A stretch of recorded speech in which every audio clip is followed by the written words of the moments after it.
kind of to be there, at least virtually. And I promised myself that this is what I'll do each day. I'll cook a different Indian dish that at least a little bit I feel to be in India.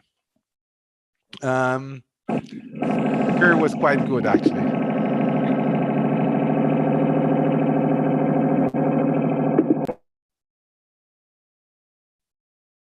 So this is lecture 2, and we will fast forward to the 20th century to understand how what we've been discussing last time turned into public policy of science or research and innovation. But before we do that, now that I understand, and I think yesterday's introductions were extremely useful for me to understand where you come from and what's your disciplinary background, I thought that it's good to do a recap, and a recap in a way to translate this into your life, at least as much as I can do that. So we started at the 17th century, saying that science, as we know it, emerged from the war of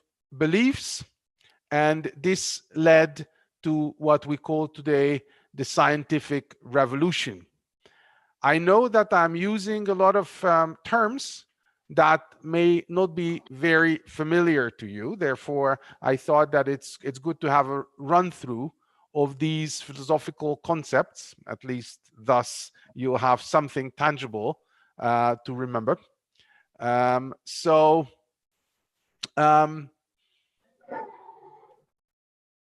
Here are a few concepts that I will be using. Ontology is, of course, the study of being. It is the study of what things exist and what their relations are. So, skills cornerstone for professional success. Can you please mute your mics?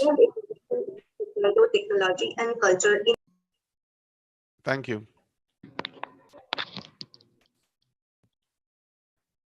So, ontology is the study of being.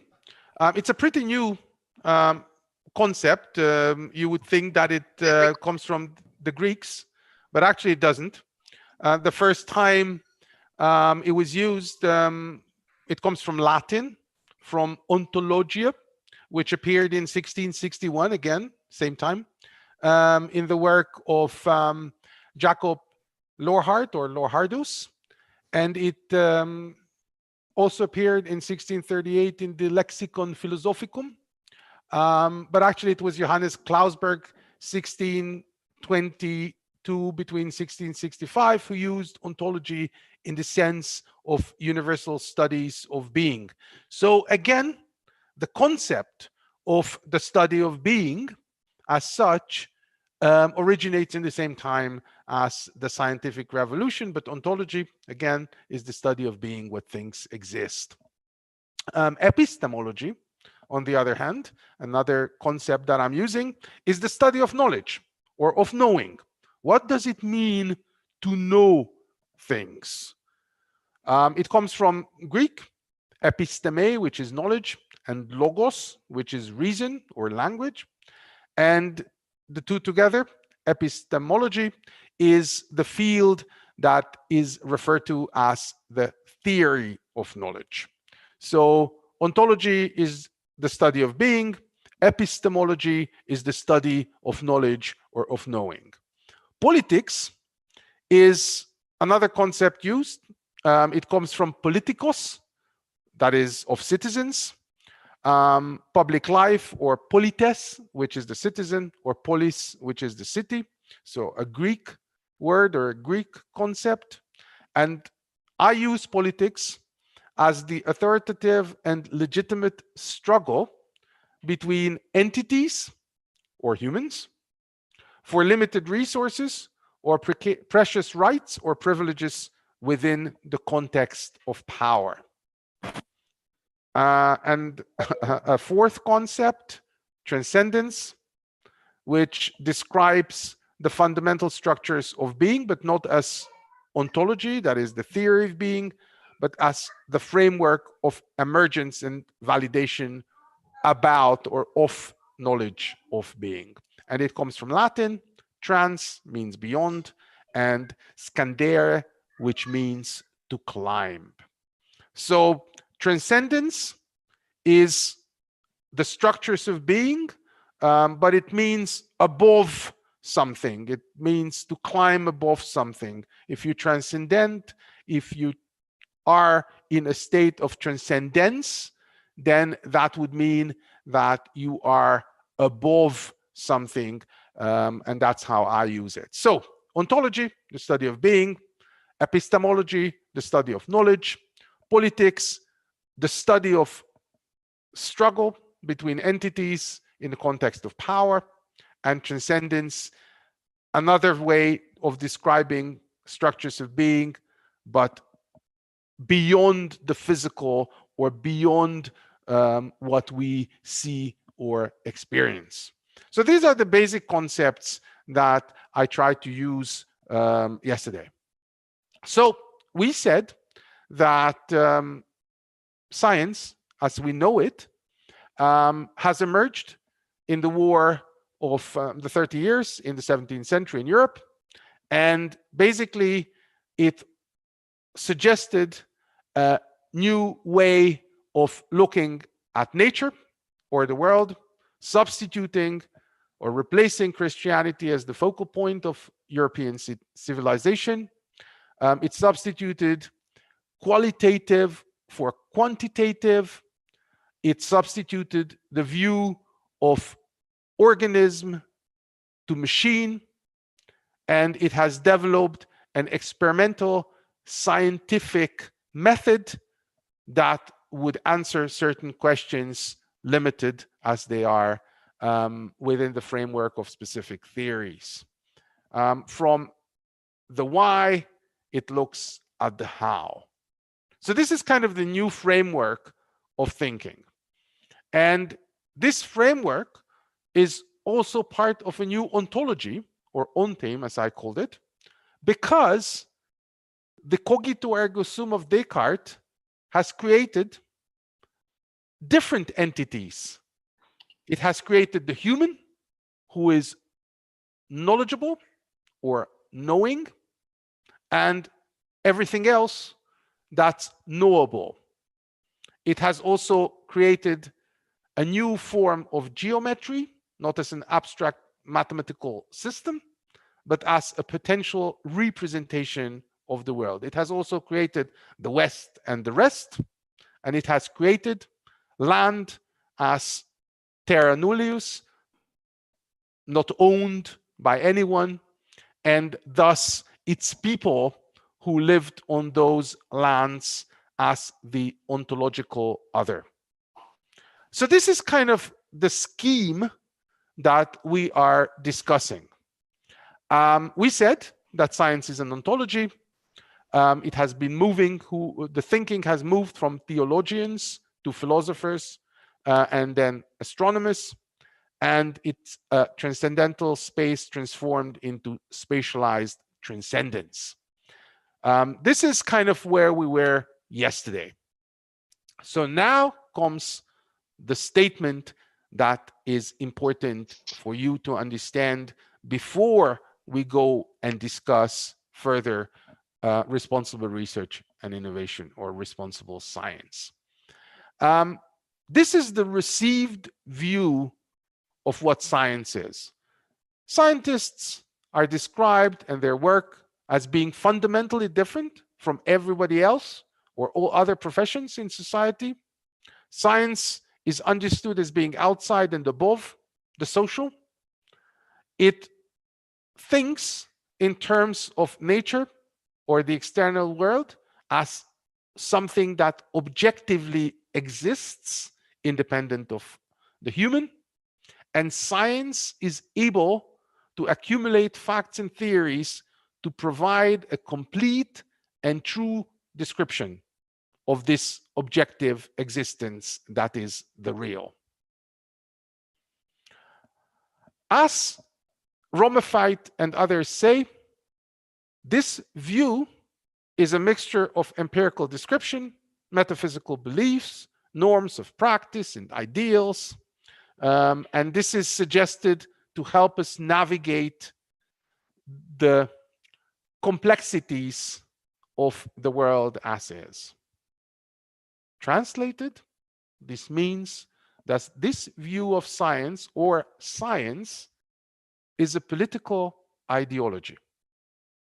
Ideology, a system of belief or beliefs, and it is political inasmuch as it defines as an authoritative and legitimate struggle between the entities that exists in the world for limited resources, rights, and privileges. And obviously it stems from the power of the human, that's the knowing subject. So this is a pretty radical conceptualization of science. Science, thus, is not the way how the world is described as is, but it is a political system of beliefs, which means that A, there can be other systems of beliefs, and there can be other authoritative and legitimate forms of struggle between such entities described by Descartes and others. So, yesterday somebody asked, okay, but I'm a management scientist. What does this entail for me? Why is this important for me? And I think the answer to this question is a simple one. If your pursuit, management, natural science, social science, is a definition of the objective existence independent of man, then you have a very limited room to maneuver in what and how you do it. There are established forms, methods, practices, ways, and you should learn them and apply them. In my world, in the way I try to define responsibility, it's totally different. If it's an ideology, science, then that means that you have a much bigger room to maneuver because it's only one amongst many potential systems of beliefs. And if it is political, then you may discuss, question, reflect on the authoritative and legitimate nature of the struggle between these entities. You also may question the context of power that defines this struggle. So, to sum it up, why this story is important to start in the 17th century is to understand that science is not what we thought it is. Research and innovation, in other words, is not the practice of applying knowledge of or theories of being that objectively exist without our doing. To frame it differently, I think, together with Carl Mitcham, who said the same about engineering, that scientists are legislators. This is a quote from his paper, The True Grand Challenge for Engineering, Self-Knowledge. He says that, he says engineers, but I substituted with scientists, and also this applies to management science, are the unacknowledged legislators of the world. They are designing and constructing new structures, processes, and products, and by this, they're influencing how we live as much as any laws enacted by politicians. Would we ever think it appropriate, he asks, for legislators to pass laws that could transform our lives without critically reflecting on and assessing those laws? Yet neither scientists nor politicians deliberate seriously on the role of engineering or science in transforming our world. Instead, they limit themselves to celebratory cliches about economic benefit, national defense, and innovation. So what I'm trying to suggest to all of you in this course, in whatever field you work or operate, you're legislators. You're not only applying processes, structures, and products, but you're designing and constructing them. And by this, you're influencing how we all live. Not as much, but actually much more than politicians do. Therefore, responsibility, in my understanding, is a critical reflection on how, by what you're doing, you are transforming the world. So, the reason why I'm telling you to start the story of responsible research and innovation in the 17th century is exactly this. The 17th century innovation of science is not finding the key to the universe, as opposed to what Galileo thought, that the language of the universe is written in the language, or the book of the universe is written in the language of mathematics, translate science. Therefore, it is the key to the universe.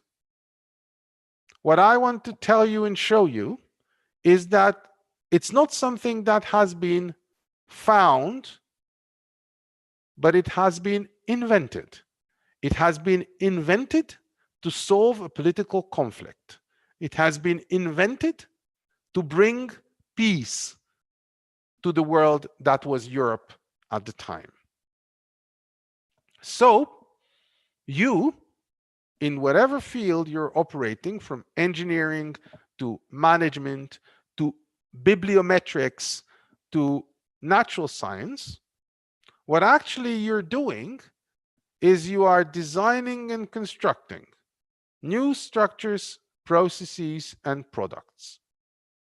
And by this, you're influencing, I can be more radical, you are creating the way we live as much as any laws that are enacted by politicians.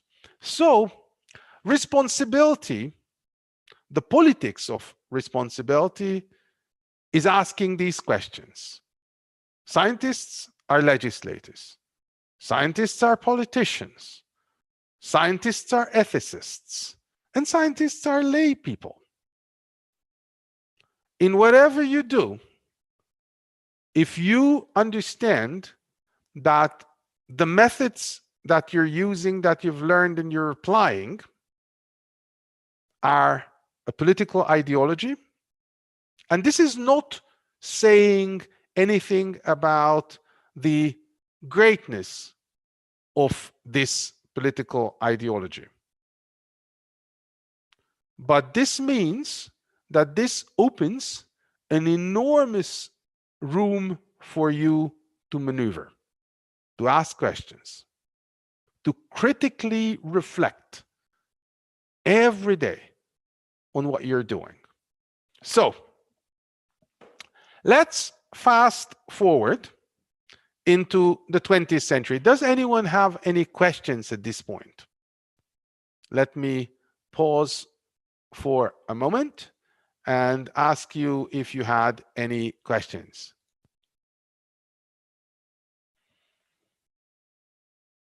About all the weight that I try to put on your shoulders about your responsibility as legislators of the world.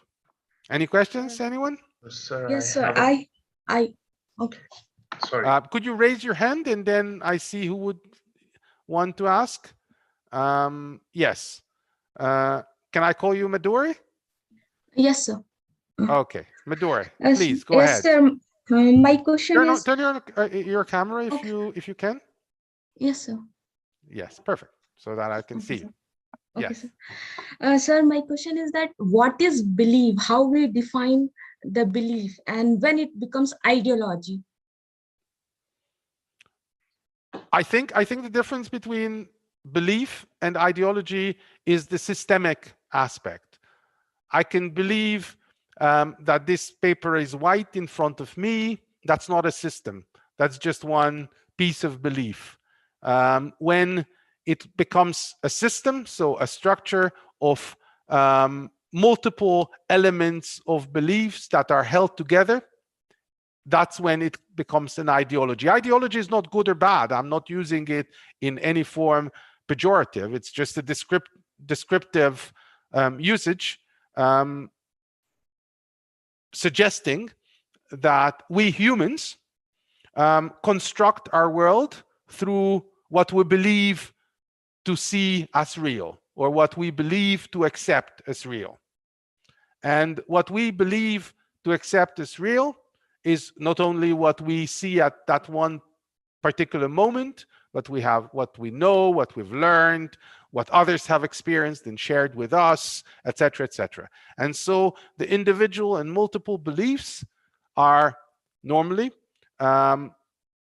hanging together as a system of belief. And this is what I call an ideology.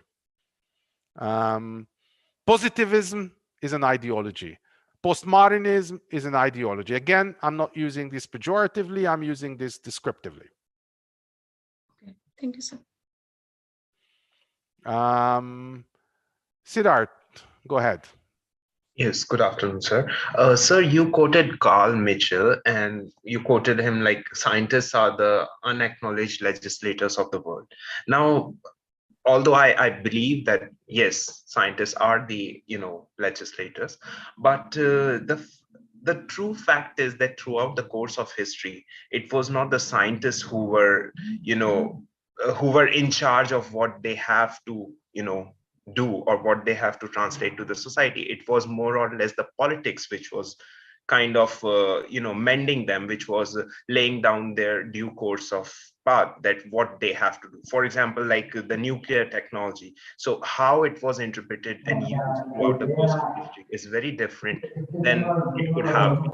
Like they could have used nuclear technology for some other applications, but instead nuclear bombs were made with the same technology. So how does that how I'm not able to understand this particular statement. Like it was always the politicians who were guiding the scientists to do something or the other, not the other way around.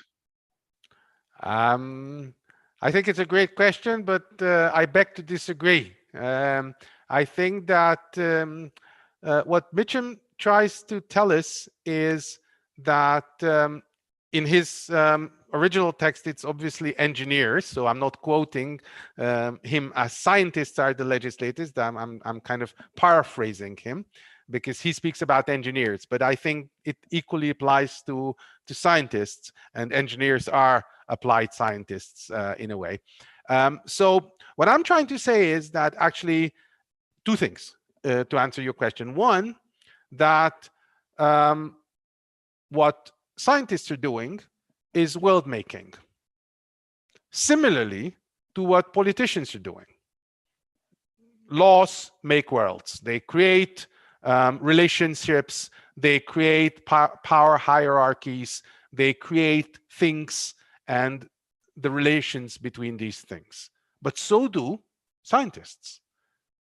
Except that scientists do this earlier and with much bigger force, however, with much less reflection on this is what they're doing. One of the claims, I suppose no politician would come out and say, what I am doing is how things are, will be, must be, because it's the objective, proper, and true description of the world. A politician says, this is useful, this is important, this is relevant, this is supported by many, and like things like this. However, a scientist would say, I am doing this, I have found this, I have acknowledged this, because this is the truth.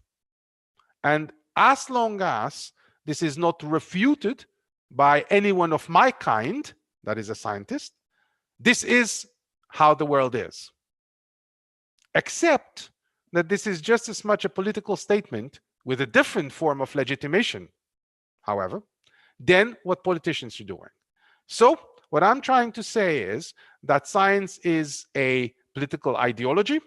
Method is a political ideology in as much as participatory or democratic processes are. And the difference between both are politicians. The difference between the scientist and the professional politician is that they're using a totally different argumentation for legitimacy. One of them is using public argumentation. The other is using truth. And the difference between these two forms of legitimation notwithstanding, the importance is that while the politician is accountable multiple ways, the scientist is not. The scientist says, who are you? Who are you to judge what I'm doing? And yesterday somebody said the social mandate of the scientist. There is a social mandate. However, there is no social accountability. My finding is the truth because I was applying the method as I have studied it and as my peers have accepted it. And this is how the world is. And by this, they do not see, scientists, us included, that what we're actually doing is not finding things in the world, but creating the world. And responsibility thus requires a critical reflection, a critical political reflection, if you will, on what we're doing and how we're doing it. Thank you, sir. Anyone else with a question? No. Okay, so then I share again. You see my screen? Yes, sir. Okay, excellent. So let's fast forward. I know it's a little bit fast, but this is how it is. We have to get to today somehow at the end of the course. So we started in the 17th century. Let's fast forward to the 20th century Europe. Obviously, the scientific revolution took about 400 years to permeate both Europe and the world. But the 20th century, actually the mid-20th century, not only was a war of scientific worldviews, but it was also the time of emergence of a policy revolution. So people did understand that science is an ontology.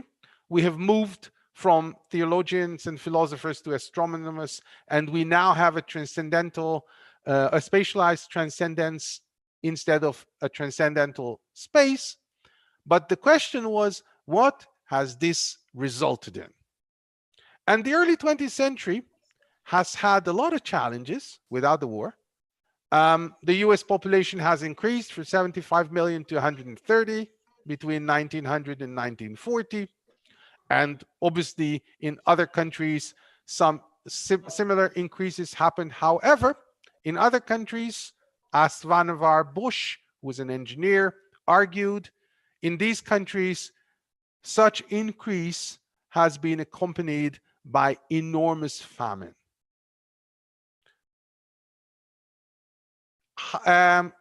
Another challenge was health.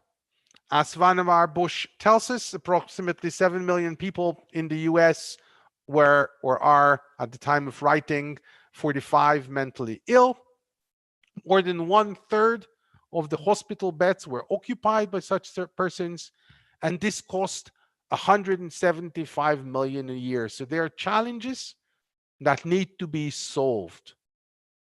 However, science, as Vannevar Bush shows us, has also presented us with enormous opportunities. In the US, diabetes has been brought under control by insulin, something that science has invented. Pernicious anemia by extracts from liver. And once widespread deficiency diseases have been either reduced or have been brought under control, and food sciences have produced. Oh, okay. So you're seeing now, okay, let me then change, sorry. Do you now see the full screen? Yes, we can see. Now it's the full screen, right? Not the presentation mode. Okay, excellent. Okay, so food became plentiful. There was no famine between the wars, and obviously the war itself, where we were in 1945, the war itself was won by technological advances such as the nuclear bomb. So this posed the question for both the President Roosevelt and his team led by Vannevar Bush: how can we advance in such circumstances? How can we keep up all this that we have brought under control and the advancements that we have done?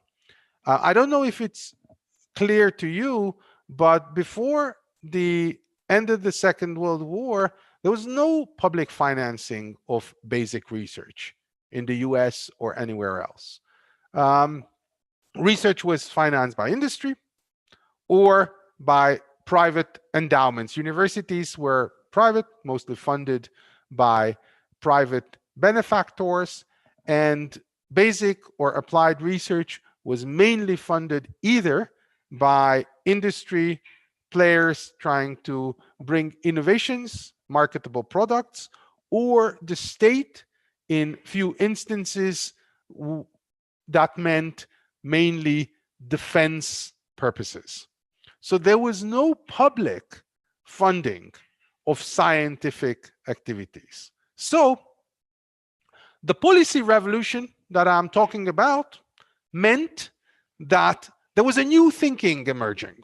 This new thinking was that science is not only the concern of specific people who are engaged in what we just said, the political ideology of what science is, but science should be a concern for government, and it should be a tool for social well-being. As we've seen, Vannevar Bush argued that in the early 20th century, science has made enormous social advance. Therefore, public monies, he suggests, should be invested by government, and science should be a concern for government. Who is thinking? Now we're moving from agricultural scientists to physicists and engineers. Vannevar Bush was an engineer at MIT. He was also a dean at MIT before he was asked or tasked to think through. He was heading the administrative job of the Manhattan Project that came up with the nuclear bomb. And then he was tasked by President Roosevelt to address the problem of what does it mean if science were the concern for government. And basically what he suggests is that instead of applied research, both applied for defense purposes or medical purposes or agriculture purposes, there is a need for what he calls fundamental research that should be publicly funded, and it should be the concern of the government. What does this exactly mean? This means that the political ideology, that is science, by this policy revolution at the end of the Second World War in Europe and in America, emerges as the received political ideology of the world or of humankind. Therefore, as Vannevar Bush writes in The Science, the Endless Frontier, basic research does lead to new knowledge. It provides capital. It provides scientific capital. It creates the fund from which practical application, that is applied knowledge, must be drawn. New products and new processes do not appear as full-grown, he writes. They're founded on new principles, new concepts, which in turn are painstakingly developed by research in the purest realms of science. So beautiful this is because it's like a religious text. Today, it is truer than ever, he writes, that basic research is the pacemaker of technological progress. In the 19th century, Yankee mechanical ingenuity, building largely upon the basic discoveries of European scientists, could greatly advance the technical arts. Now, and comes the last bit, the situation is different, he writes. A nation which depends upon others for its new basic scientific knowledge will be slow in its industrial progress and weak in its competitive position in world trade, regardless of its mechanical skill. So what we read and see in the work of Vannevar Bush, which obviously created or by the inspiration of which Roosevelt has created the National Research Fund in the US, that it becomes the religion of a nation. It becomes the political ideology of a nation of the global West, that public monies should be spent and government concern should be invested in advancing this political belief, which obviously led to more unquestionability or unreflectability or lack of reflection on whether this social progress, industrial progress, or competitive position in world trade is good or should be critically reflected upon. So, what we see, science is emerging from political ideology to policy, Physicists give way to engineers, mechanizing the world by science. And instead of what we call spatialized transcendence, what is being thought is what I call monetized social concern. So what we see here is the transformation from a political ideology that emerged in the 17th century to solve the problems of conflicts, radical and tragic conflicts of sets of beliefs,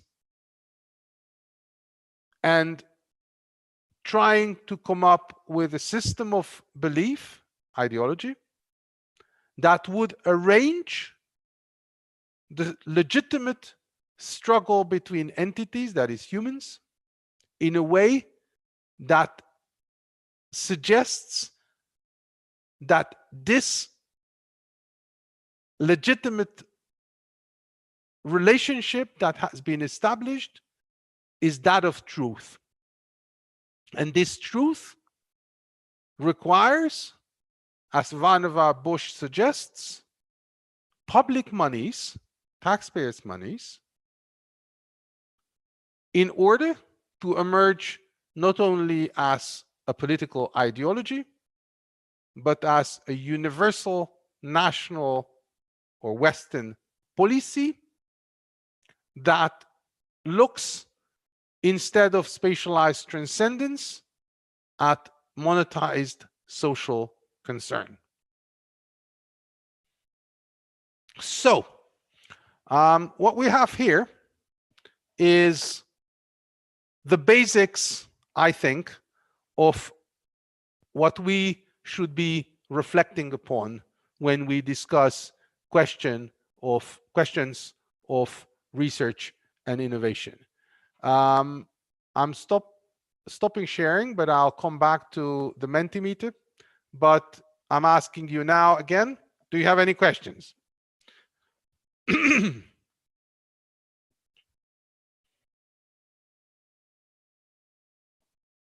No questions?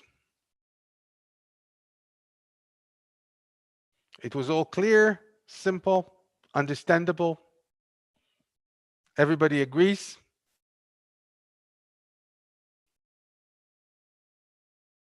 So everybody sees science as a political ideology that has been transformed into a set of beliefs that emerged as national or global religion that is supported by policy that spends public monies and that has created a system that is non-accountable and non-transparent and closed, but this belief system is supported by national policy and public monies. Everybody agrees? That's surprising. Okay. Siddharth, go ahead. No, sir, I think I wouldn't agree with the entire statement, to be precise, because you said that it's like spending the public money without any auditing and then kind of, without any transparency. And so I wouldn't say that. And also, I think it's not just a political theory. It has individual interests as well.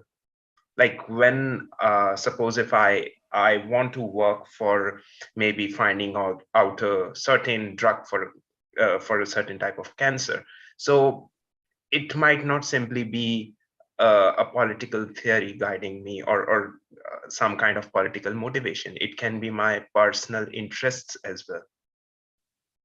I don't see any contradiction here between personal interests and political ideology. I think political ideology is a set of beliefs that the method that you're applying and the solution that you'll bring will be beneficial.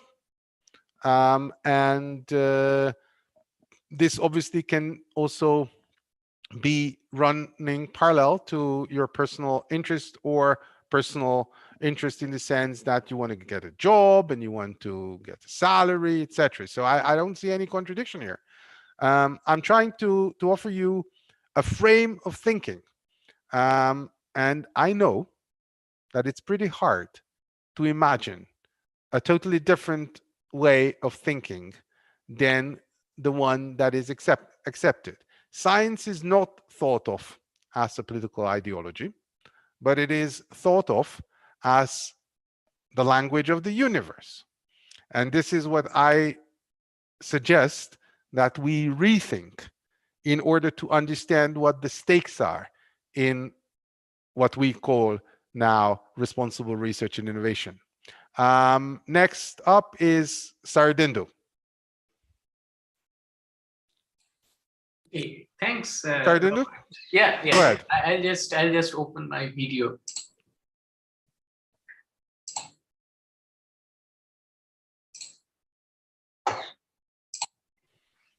Yeah, thanks. No, thank you very much for this lucid presentation. I mean, I was hesitating to raise my hand, but then I thought I should when you provoked so much. I have two questions. One is, we started by saying that politics is different from science, or the politicians draw a different set of arguments, or draw on a different set of arguments to derive legitimacy than the scientists. And then coming to the full circle of saying science is politics. So does it mean that the scientists have started behaving like a politician, in which case they have to let go of their claims on objectivity? Or politicians have started becoming a scientist, where they are trying to give much more of an objective reality in front of us? Maybe just I think both are true, but this is not what I tried to say. But let me rephrase then. Yeah. Within this framework of your question, I want to suggest that both scientists and politicians are politicians. Both believe in a certain ideology, or political ideology, and advance their theories, concepts, and transform and translate them into action. And this is fine. So I am not yet in my critical mode. I am now in my descriptive mode. So I'm just re-describing the world that you have learned to be described in a different way, and suggest that these two types of people do the same thing. It's true that some politicians within today's description want to be more scientists. They want to claim that what they suggest is the objective truth. However, very few scientists would suggest, postmodernists somewhat suggest, that what they suggest is only one version of the truth. There could be many other truths. And the methods that they're using are only potentially one method out of many. And there could be other methods used. The question is not this. If you accept my re-description, then there are two things that follow. One, that on an individual level, as I hope, every politician always reflects whether this law or this policy that I am proposing would be good for the people I represent, so should scientists critically reflect on what they're doing. So I'm trying to answer the question posed yesterday by the management scientist that was present. He suggested, okay, this is all nice, this is beautiful philosophy. I don't understand a bit of it. But how does this apply to me? What should I do differently? I came to this course to understand what I have been doing wrong and what I have now to do differently. So what I'm suggesting is to put in this radical format that what scientists are doing wrong is that they claim and argue that what I am now doing as a scientist is finding the truth. And I'm of a very different kind than anyone else, because other people are not in the pursuit of truth. They may be in the pursuit of happiness, they may be in the pursuit of well-being or economics or what have you.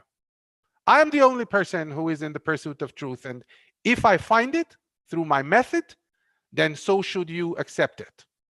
What I'm trying to suggest is that science as a political system of belief is just one of many, and therefore they are actually, scientists are creating our world and should reflect on this creation in a critical manner to understand the stakes.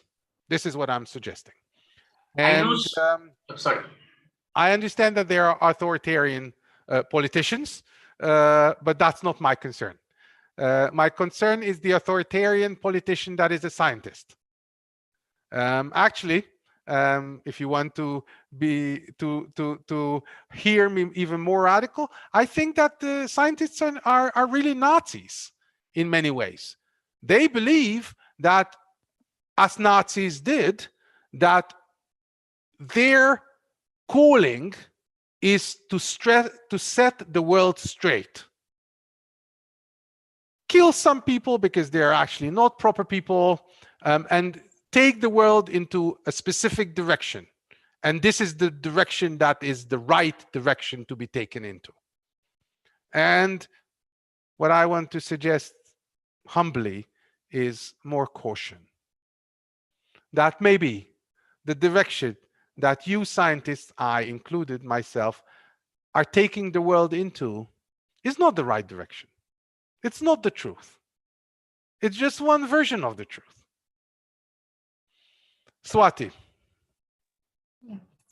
Actually, my question is related to role of economy. Somewhere, what I see, and then like during this scientific revolution as well, like traders play a very critical role, and post-war, Second World War world also, like big corporate houses, or I'm not talking about power of elite where like everything merged into politics, science, and everything merged into few. I'm talking about like power of economy, like because for scientists as well, like these economy like creates a need for certain instruments, or like the kind of instrumentation, or the kind of way of life we see. There is a need created. For example, like very latest example, our need for vaccination. We don't know whether we needed it. No, we didn't needed it. Like there was a kind of determinism. Take first dose, take second dose, now take booster dose, or something. We don't know actually. But from where it's coming out, like I don't know how far the role of scientist or individual scientist or particular, because I don't see those like, but the economy behind it actually, what we call in crisis capitalism or something like that, like creating a need for like filtered water, or like you need to have a very filtered water or mineral water, or you need to have these multivitamins, or anything like the creation of need, and then scientists come to fulfill that need. So I think it's an amalgamation of both scientists and economy, and then politics, in fact, I think used as a tool. Like maybe your reflections might help me. Like, yeah. Thank you. I think you're absolutely right. And I haven't been speaking about this, but I will next time. And it won't surprise you that the scientific revolution also brought about the industrial revolution, which obviously laid the foundation of the world economic system as we know it today, which is capitalism. So clearly capitalism, growth drive, efficiency drive, market drive is the governing rationality, as Foucault would call it, is the governing rationality behind the way how science is perceived and the usefulness and applicability of science.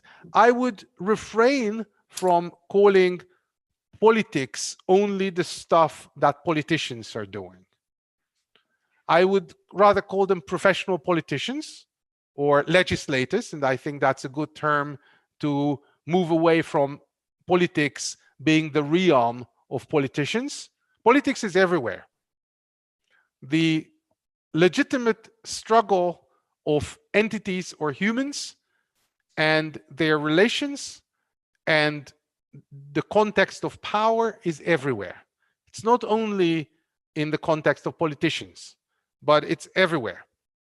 So I think if your question concerned that capitalism or economy is closely related to science, which is closely related to what scientists think and do, I fully agree. And this is one of the key factors of legitimation, as I mentioned and as you may have read in the work of Vannevar Bush, why public monies should be assigned for science basic research. Because science is a useful tool for capitalism to advance. And first and foremost, to understand what responsible research and innovation entails in a more sophisticated way than probably is understood today, we have to understand the interrelations of these phenomena. Science as a set of political beliefs, capitalism as a drive for growth, efficiency, and market, as a governing rationality of modern societies the world over, and the critical reflection required in doing and thinking of the politics that scientists are doing. And if we understand that this is the ground, this is the fundament that we have to rethink responsibility of research and innovation or responsibility of science, then I will suggest a whole new different room to maneuver will open up. And this is what I'm trying to suggest in this course. However, my time is up for today. And I would like to ask you to give me some feedback, because it would be unfair if only I spoke and responded. So you see Mentimeter. Please go to menti.com on your computers or your phones. Here is your code, and there will be 2 questions. And I'll share my screen and ask you to answer those 2 questions. So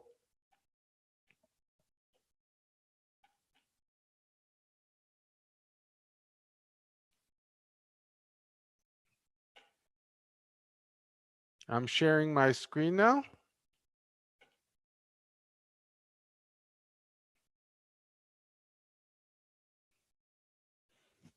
Here is the course.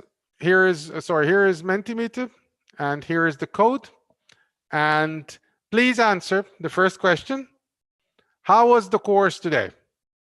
With sunshine and beach, nice, with some scattered clouds, or it was pouring rain?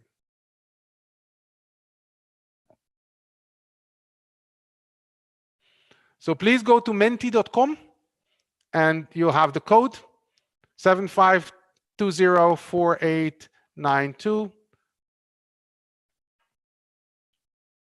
Yes, thank you, Indrani.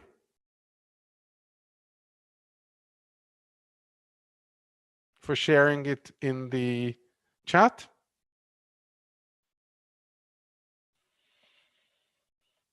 Please go ahead, everybody, if you can, go to menti.com and offer some feedback.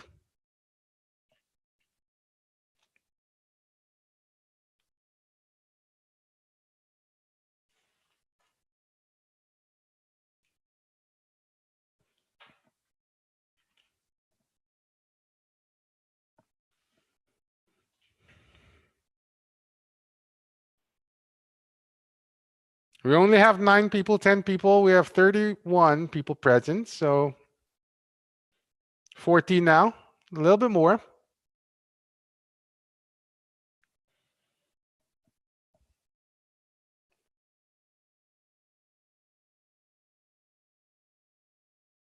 This is a course in participation and responsibility, so you should offer feedback. Yes, 17. We still have a few to go.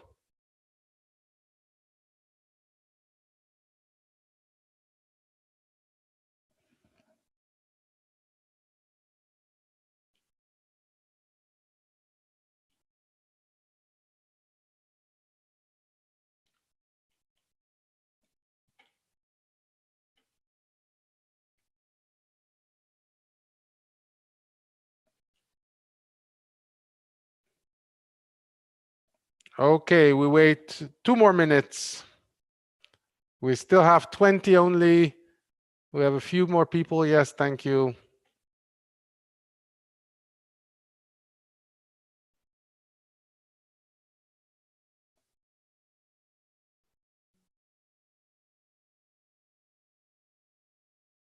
Three more people should enter and say sunshine and beach, and then I'll be happy.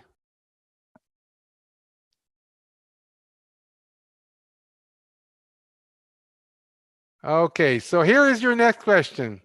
What have I learned today in one word? Please give one word. It's a word cloud, so please give one word. What have I learned today? Look at the screen. As you know, this is a word cloud building.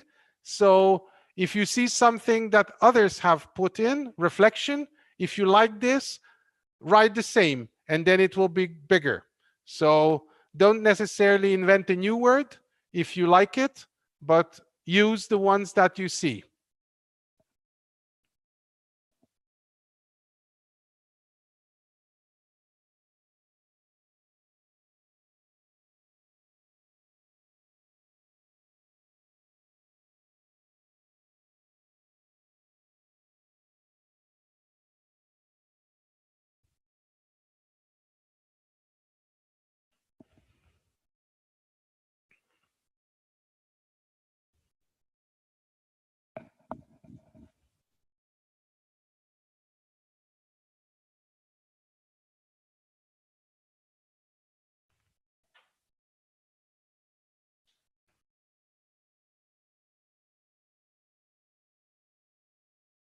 I like this word criticality. I'll use it. Whoever said it, thank you.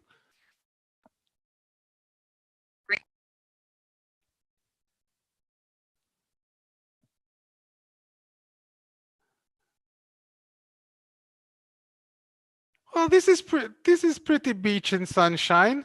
I think this is exactly what I wanted to teach you. So that's an excellent feedback.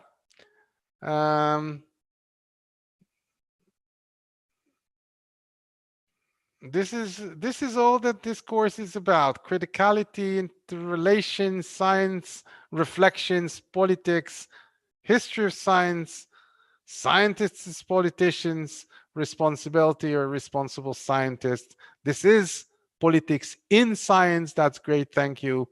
Critical reflection, transformation, accountability. This is all I wanted to tell you today. Thank you very much. My time is up.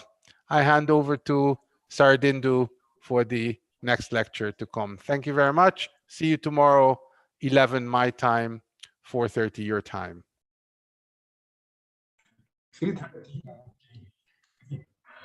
Thank you. Thank you, Robert. Anup, shall we just start presenting, or there is a provision of a break in between? No, we can continue. Oh, we can continue? Okay. Yeah. So, okay. So let me find out where is my.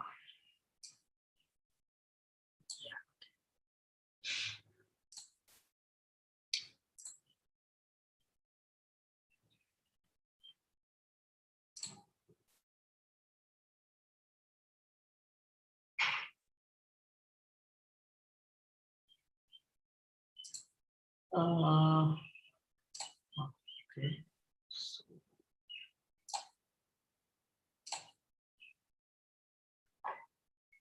Can you see? Yeah, we can see. Okay, good. Yes, sir. Okay. Let me begin with first thanking Robert and the discussion that we had yesterday, because that prompted me to tweak my lecture a bit without, of course, deviating from the main story that I want to make. But I thought of grounding that story with this rather longer version of today's lecture, partly because I thought that my second lecture would be good at a time when the structure of the responsible research and innovation system has been laid out. At the same time, in order to understand how there is a dialogue possible between two discourses on innovation, I thought maybe it is important to first understand how the innovation discourses have evolved over time. And I have also suggested that probably the Kuhnian paradigm that holds true maybe for science, that where two paradigms cannot coexist, in social sciences or in innovation discourses, maybe it is possible that sort of what may be known as a paradigm. Of course, the paradigm has not been defined so clearly and explicitly in the innovation discourse, but it is a probing question. I mean, we all can decide over time whether the things that I'm mentioning can be constructed under the notion of paradigms. Or so the question is, has there been any change in the paradigm of innovation, or have we lived in a situation where multiple paradigms can exist? Because the point about a dialogue is about a coexistence of say more than one possible branches of thought, or if we can very restrictively and provocatively call that as two paradigms. So I begin with an understanding of, I think to an extent where Robert has left today, to understand how innovation discourse has evolved or changed. Yesterday's lecture, in today's lecture, we have heard that social specific situation has also been responsible in the emergence of science, or the way science wanted to project itself. Okay, so how do social mandates, how do social considerations shape the discourse on innovation, to begin with?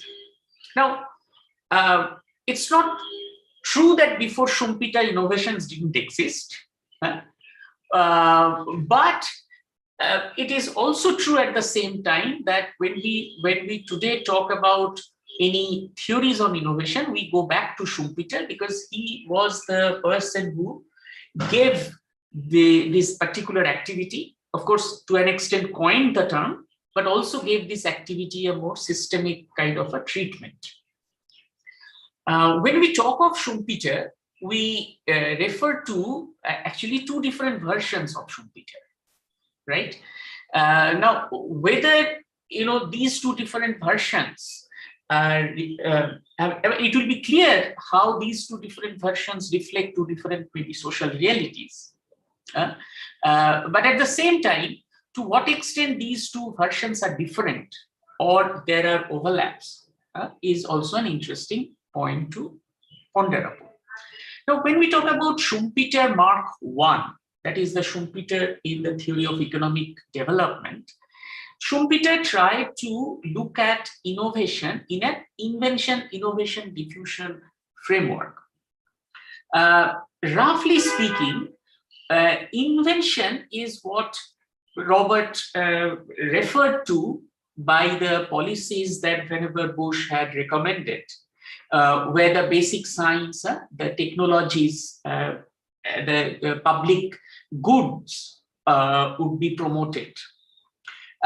Whereas innovation is something that takes a commercially applicable form of those basic science research outputs, not only in terms of discoveries, but in terms of new technologies.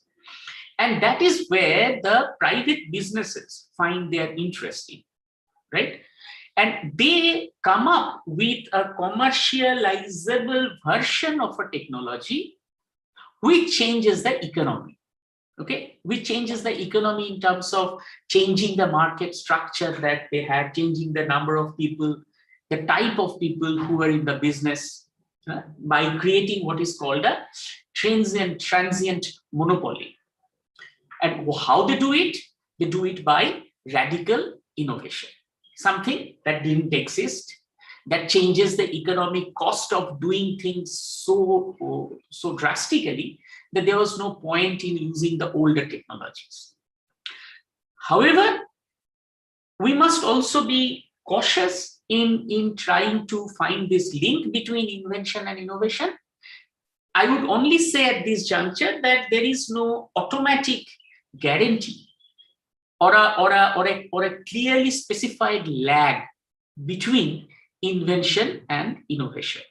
It is possible that we know the scientific principles or we know a prototype, but we can never make a commercializable form of that technology very soon.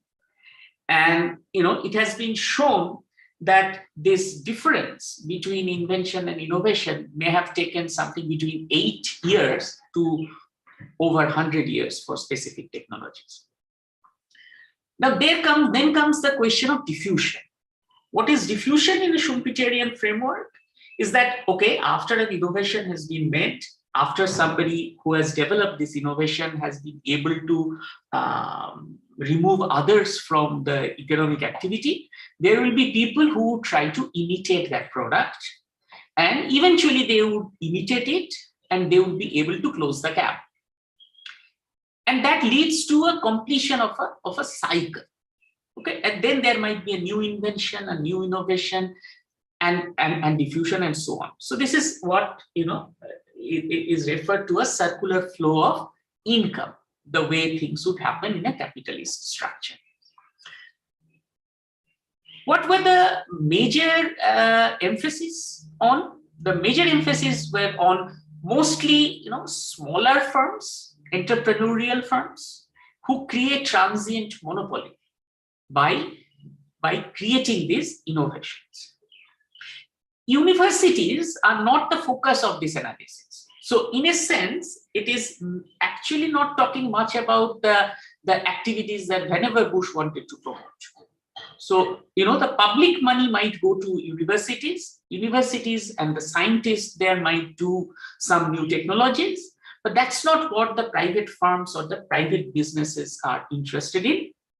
They don't want to spend money on this, and something because which I think was also referred in the discussion, that why should public money be provided? Of course, it is to be provided because, as it was articulated, that the basic science has a social mandate. But at the same time, for an economist, it is also true that the outcome of a basic science is too uncertain, and too erratic, too vague. You never really know when will it be materialized, where, in which direction it will be materialized in the sense where I can reap profit as a private individual. I can reap profit from that. And therefore, there would not be much incentive for a private party to invest in those activities. Okay, and that also had probably compelled the public or the government to spend money and resources to come up with inventions. But clearly, these two are two different worlds in a sense, because we are talking about that economic world where my major objective is to make profit out of innovation. Now, when we today talk about responsible research and innovation, it's perhaps good to keep in mind that what were the first generation of thoughts in innovation theory? What were the social or the economic mandates that had guided innovation theories then?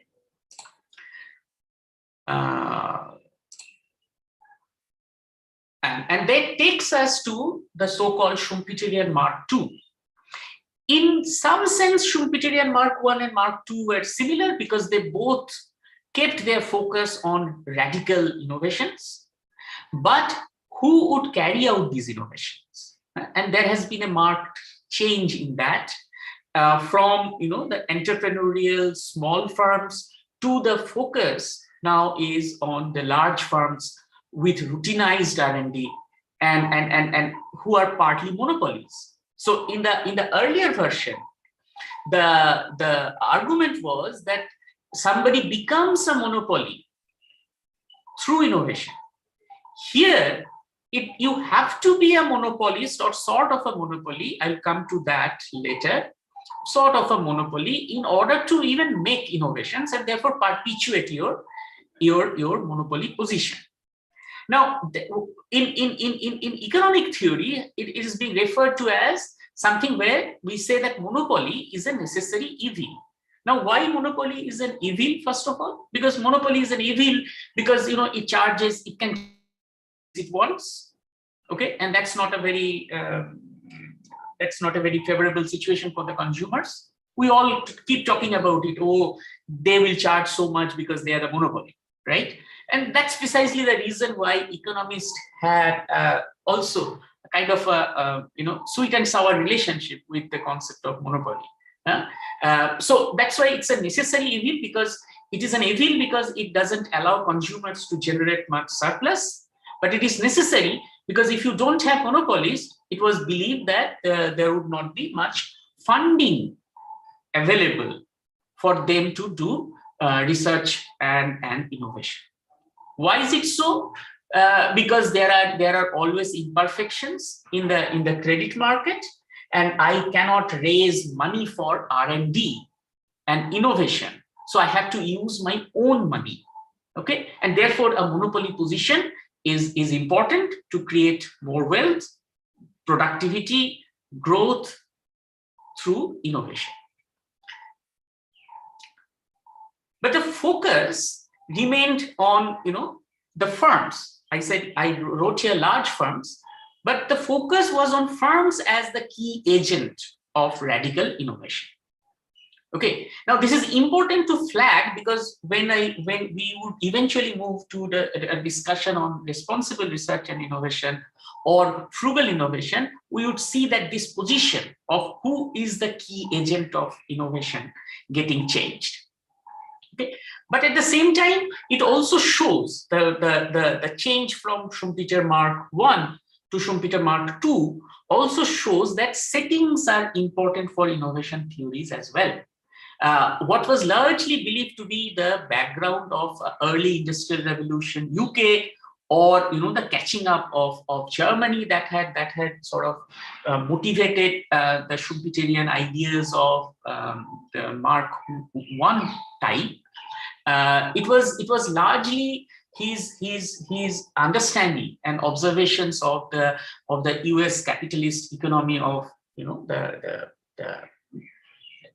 early 20th century or late 18th century, mostly early 20th century, that helped him to visualize the vision or the version which is referred to here as the Schumpeter Mark II.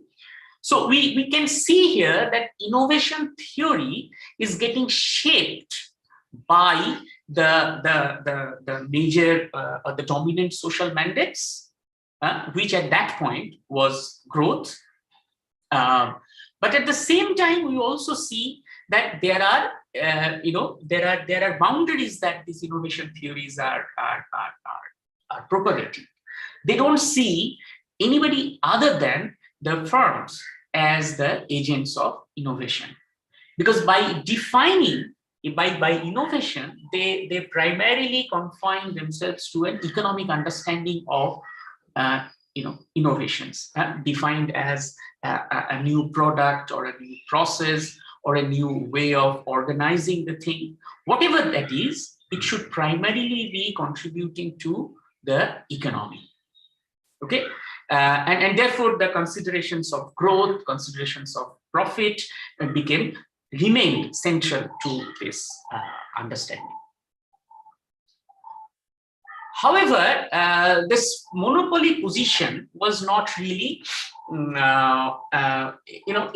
it hasn't gone uncontested. Okay, as I said, because of various reasons, a very strong argument is given against monopoly creation for resource allocation from efficiency point of view. And therefore, an argument was also given that, what is the incentive for a monopolist to do innovation? Okay, so because if they do innovation, they would remain a monopolist only, right?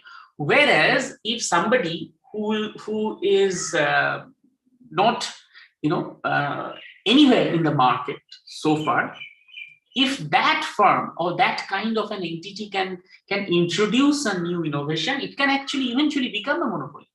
So the motivation for that person would be much, much higher than somebody who is already living in the luxury. I mean, if I put it in a very non-technical manner. Okay, because by creating an innovation, it can only replace itself.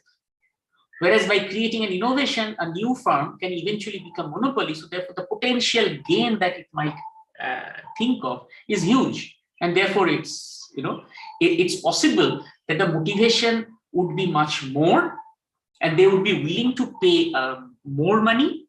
And under certain assumptions, it was thought that these kinds of firms, who are tiny firms working in a so-called perfectly competitive industry, not making much profit, would be willing to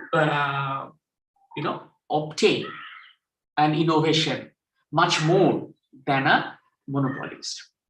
However, in order to do that, we needed to have certain assumptions. The assumptions were that I can have a perfectly valid market for technology. So the finer arguments would go like this, that it's not necessarily a requirement that these small firms, would have to create their innovations. So it leads to a separation of the industry which develops innovations and industry which uses those innovations. So think of it in terms of today's parlance, maybe. There are industries where capital goods are made, and there are industries where these machineries are used. Okay, so who would be more interested in buying a new machine if we can assume that separation between the market where the technology is used and the market where the technology is produced? And it was believed, or it was argued, that at least from the point of view of the users of innovation, it is the small firms which would have more willingness to pay and therefore get a new technology. However, we are implicitly assuming a few things, and quite differently from what Schumpeter had said. Because for Schumpeter, it was not easy to get loan from the bank for innovation. Here we are saying that, okay, if innovation is already met, then probably it's easier for for everybody to get a loan from the bank to acquire that innovation, and therefore that problem that Schumpeter had described was no longer valid, and there is no restriction for a small firm to access a new technology. Okay, now this debate became one of the most sort of an important debate that shaped at least the discourse on innovation in economic theory for a long time, for 20-30 years. Okay, and this had immense implications for some of the policies that we are debating today. For example, the policy on competition, the policies on intellectual property rights, in the sense that, okay, I buy a technology, I pay huge amount of money to buy the technology, but what happens if somebody else imitates that product tomorrow? In which case the gain that I'm supposed to have would vanish, and therefore I would not probably be able to pay the money that I have borrowed from the bank. So implicit assumptions being that I am actually in a position where I can, appropriate the technology that I want to. So you can see how these debates on innovations are getting not always very explicitly, but implicitly getting linked to a debate on what is the structure that is governing these innovations, and who are the agents in that structure who are governing these innovations. And it is also now trying to develop the role of different entities. So there is a role of a government who create policy, okay, to support certain kinds of private activities, and would encourage these private activities to make profits out of it, to generate economic growth, etc., etc. However, when people started conducting empirical analysis of this relationship, the results were very mixed. We didn't find that very small or very large firms were the main agents of innovation.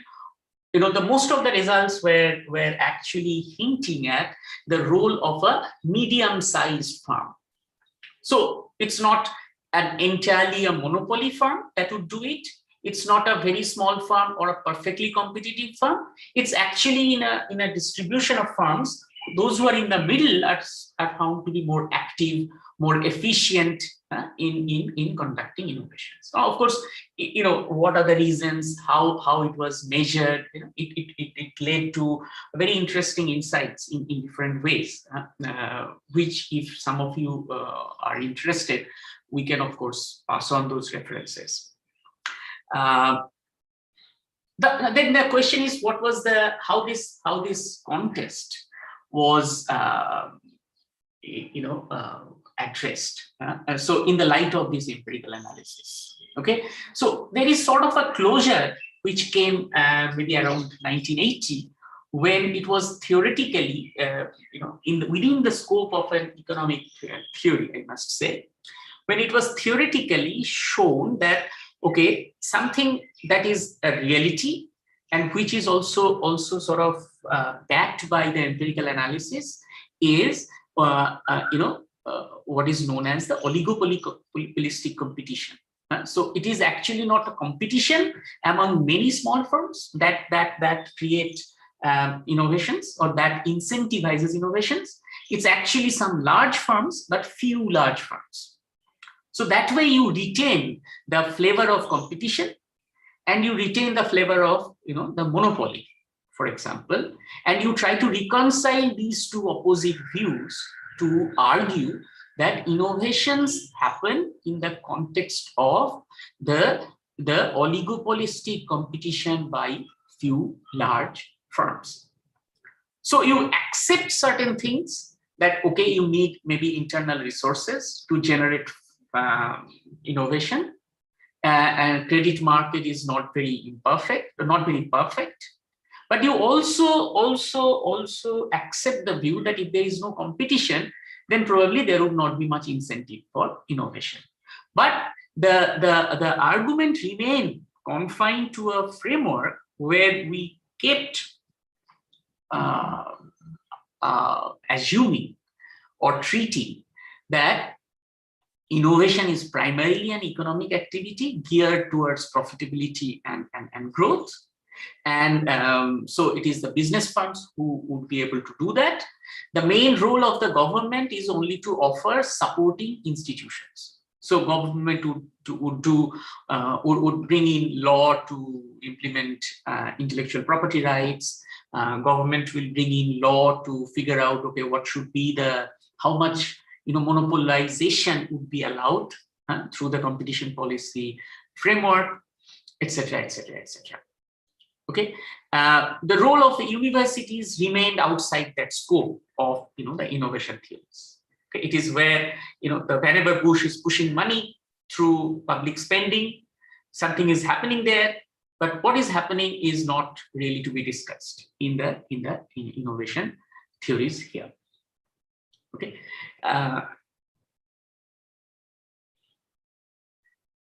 Now this is when things started to change. Now, until this time, when I said large firms are responsible for innovation, or oligopolistic competition is responsible for innovation, I'm still implicitly, of course, assuming that it is the large firms of the advanced economies who would be doing this.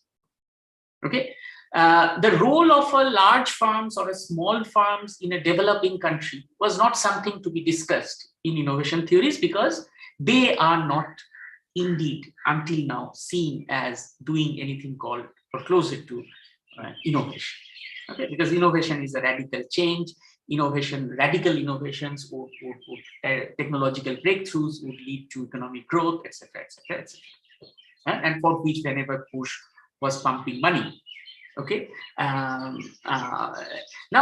in the late 1970s or early 80s, the innovation debate started shifting.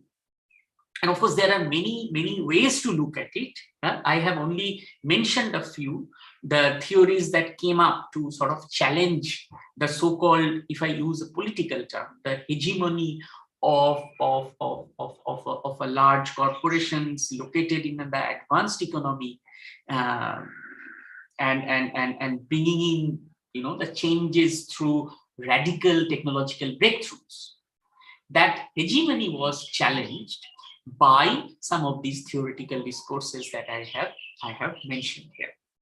And one of the paper that has always inspired me, and I find it fascinating, something to be written in the 1980s, was all the more fascinating, and I think that itself is sort of trying to pose a challenge to an existing, if you agree to call it a paradigm of innovation, is this paper by the economic historian Nathan Rosenberg and his colleague, that why are Americans such poor imitators? Now this is actually trying to put an argument on its head, put the whole merit of what is known to be innovation, what are its grandeur. I mean, the things that are the most sought after thing, that you have to be an innovator, you have to do radical changes, was put on its head by actually trying to argue that it is a shame not to be a good imitator. Okay. And earlier, whereas in earlier cases, if you remember that invention, innovation, diffusion paradigm, the diffusion people are the laggards, so-called. They can't think of a new thing; they can only imitate, and they are not really the people to sort of to look for. I mean, they would be there eventually. Right? Those also ran kind of a people, right? It's basically those entrepreneurs who make radical changes, etc., are the torchbearer of the growth, etc. And this is the paradigm that gets, in my word, I would say, this is the paradigm that gets challenged by such a writing, trying to argue that, the growth of many technological latecomers of 1980s, he was, of course, talking more about Japan, that the automobile industry in Japan grew, not because it was a low-cost industry, not because the labor cost was low, but because they could invent around things. They didn't do much new technological breakthroughs. The engines were still the same, maybe, but they could do certain things. They could make up on the existing product through what is called incremental innovation or imitation, which the structure of the US economy prevented it from doing, and therefore that led to a long, the process of what is known as technological sort of decline of the US economy. Okay, and therefore it is not only to be proud about being an innovator. There is also kind of, if I put it loosely, there is also an element of shame in becoming not so good imitator, not so good in incremental innovation. Now that is the time period where all these theories started challenging the so-called superiority of radical innovation, as if the radical innovation is the only innovation that leads to the economic prosperity. And these theories softly, but I would say firmly, started pushing for an agenda that we must look for innovations which are not radical, if we want to understand the way development was taking place in these so-called latecomer countries. Okay, but even in this revised version, it still remains the firms who are supposed to be the main agents of innovation. Okay, there has not been much change in that. Of course, one version or a few versions of appropriate technology discourse, might have brought in other agents. The role of certain government laboratories who would not, do the basic research only, as in the Venneber-Bush model we had assumed, but who might actually start developing technologies for the society, more direct intervention into the domain of innovation and technology. But the majority of the views were mostly remained confined to the behavior of the industrial units or the firms. However, along with the views, along with the social mandate of growth, we might argue that, a kind of an alternative social mandate started emerging, the relevance of technology for example, technological self-reliance, okay, for a self-reliant development, right? So that's what a kind of many people have argued that it was actually a reconciliation of the center-periphery debate. Okay, that in the center you do radical innovation, in the periphery you don't do anything. And these debates, there are 3 or 2 theories that I mentioned here, were trying to reconcile these and trying to say that, okay, look, not, of course, peripheries, as they are called, peripheries do not do what the center is doing, but at the same time, it's not also a proper assessment of the periphery that they don't do anything. Okay, so this is how there is a kind of a new way of looking at technological innovation, and the new social mandates started governing the discourses of innovation. And if we look at it carefully, if we look at industrial policies of 1970s, 1980s of, say, countries like Japan, country like India, Korea, we would see that this role of technology, which was so importantly mentioned in the Whenever Bush model in 1940s, started featuring in the policy discourse, in the politics of these developing countries gradually. Okay.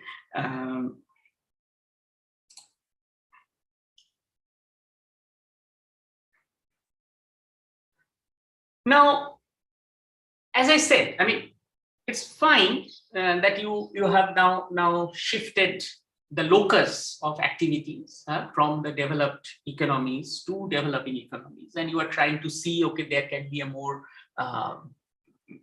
balanced way of looking at what is happening in the developing economies. It was still very much a firm-centric or an industry-centric or an economic, mostly economic development objective-centric thing that we started or we kept focusing on. The role of others is something that was not, again, explicitly discussed beyond the role of, say, setting a regulation, okay, creating policies, etc. However, that also got changed, or at least there was a force of, which challenged that view. Okay, it's not to suggest that all these theories that I'm talking about have been able to replace the dominant theory, but it has, like, in today's parlance, we call, there might be a bricolage effect that we see when we look at innovation theories in economics today, which is like you get to see bits and pieces of some of these theories being used in sort of a, in developing a conjoint version of innovation theories. So innovation systems theory started emerging, which then tried to argue that innovation lies in an interactive process between diverse agents. Who are these diverse agents? So there, along with firms, the role of the universities and the way a firm and the university would interact with each other, okay, would be an important thing in developing innovation. The role of the universities and the firms and how they interact with the regulatory bodies will be an important part of an innovation, will define or will shape innovation. Once again, it is to an extent bringing in a different territorial perspective. Like I said about Schumpeter, the industrial revolution of the United Kingdom, industrial catch-up by Germany, the US economies, then the developing countries, Japan, etc. The innovation systems theory started emerging along with from Japan, because in the context of Japan also it has been mentioned, but also from the Scandinavian experiences. So you can see that how different kinds of political systems have ultimately contributed to the making of these different types of different paradigms of theories around innovation. Okay, and what is important, therefore, is to understand the role of a context in an innovation theory or an innovation discourse, right? So of course, the active role of the policy is highlighted, but policy is not only to create, incentives, okay? But policy is actually much more in terms of much more direct interventions. So you can see in Korea, like, which are the firms which would be supported, what kind of technology to be supported, and everything. In everything, there is a more kind of an active governmental role that was assumed. Okay, so the role of an innovation of a government in innovation theory is no longer only about making certain policies that would help the market to function, but it actually to shape the trajectory of that market. Okay, more directly intervening into the process of the market. I'm not saying good or bad. I mean, I'm just trying to trying to give you an understanding of how it had happened.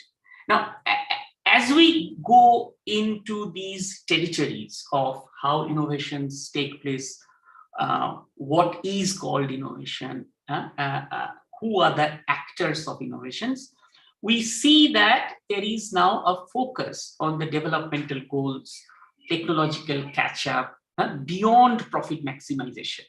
So these firms who are engaged in these activities in many of these countries may not be also a private sector firm, maybe a large public sector corporation for whom the profit making is not the main objective. Okay, but to allow for technological self-reliance, to create path for self-reliant development, etc., became a goal, right?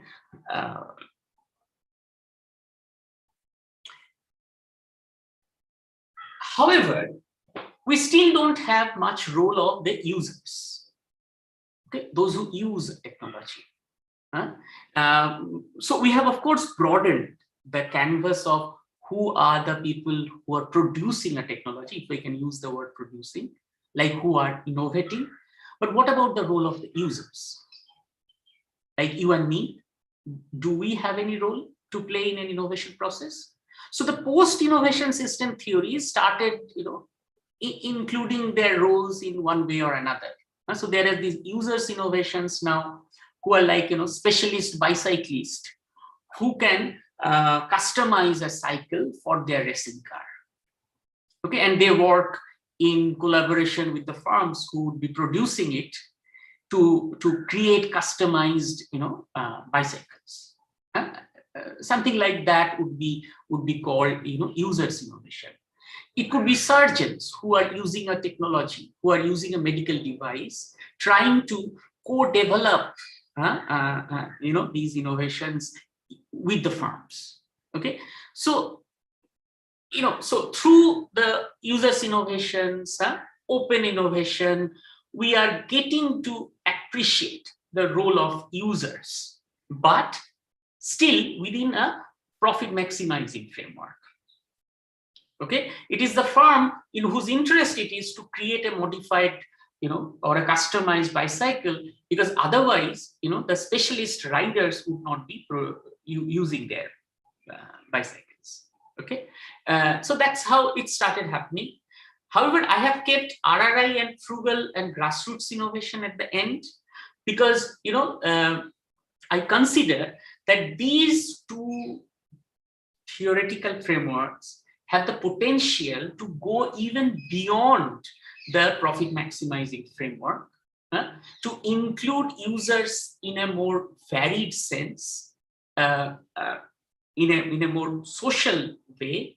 However, it's not to suggest that it has always been happening. Okay, a dominant branch of RRI theories remain centric to large firms. Okay, but for them the social mandates are important. The social mandates of climate change, the social mandate of poverty alleviation, etc., they are important. And in order to develop that, they now want to develop the technology with a whole set of people, including the users,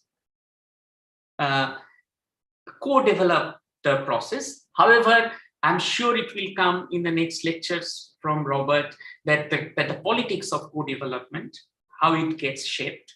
Similarly, for frugal and grassroots innovation,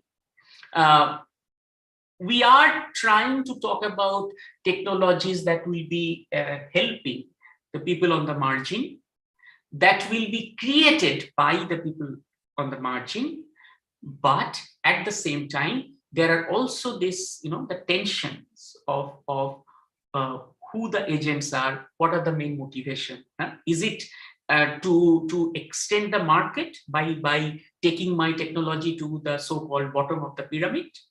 Or is it also to democratize an innovation process where the role of the people living on the margin would be more in developing a technology, in specifying a technology, etc., in developing an innovation.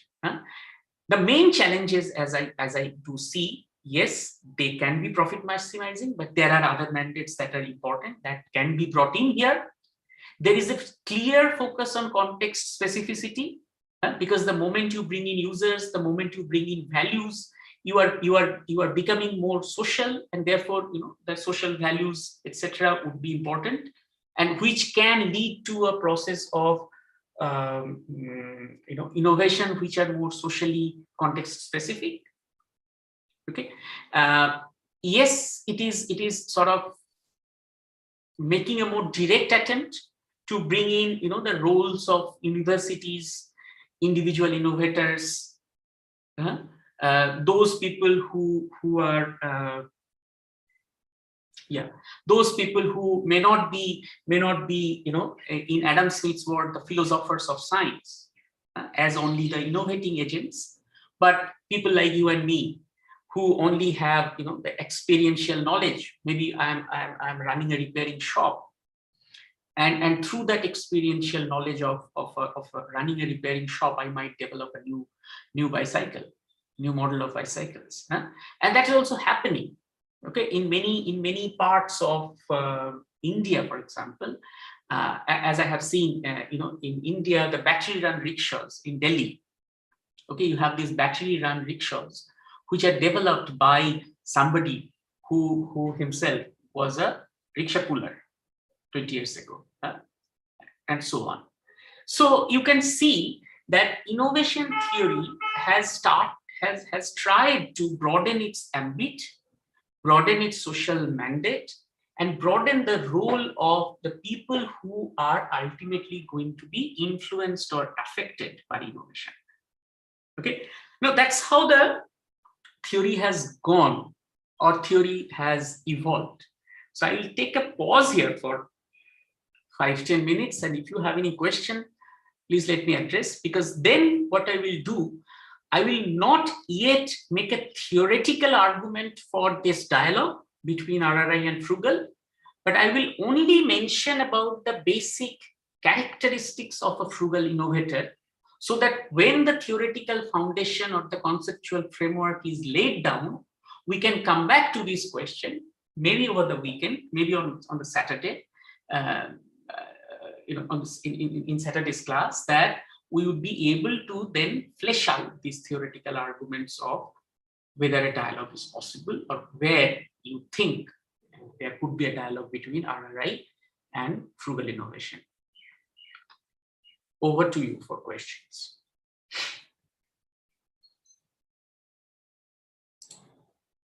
And how can I stop sharing it away?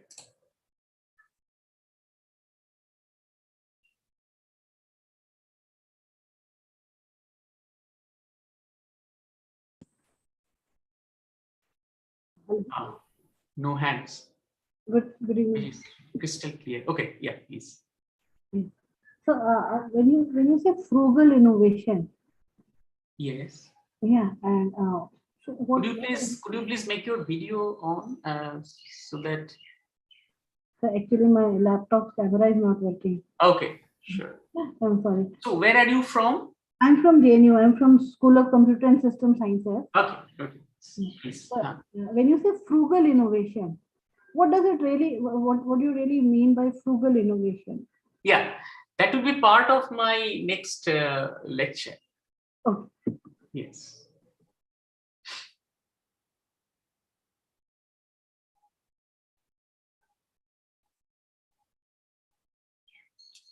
So no hands raised. So maybe I should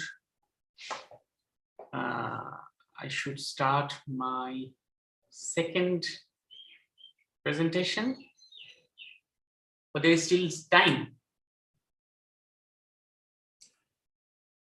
So all of you agree with me, or all of you disagree with me?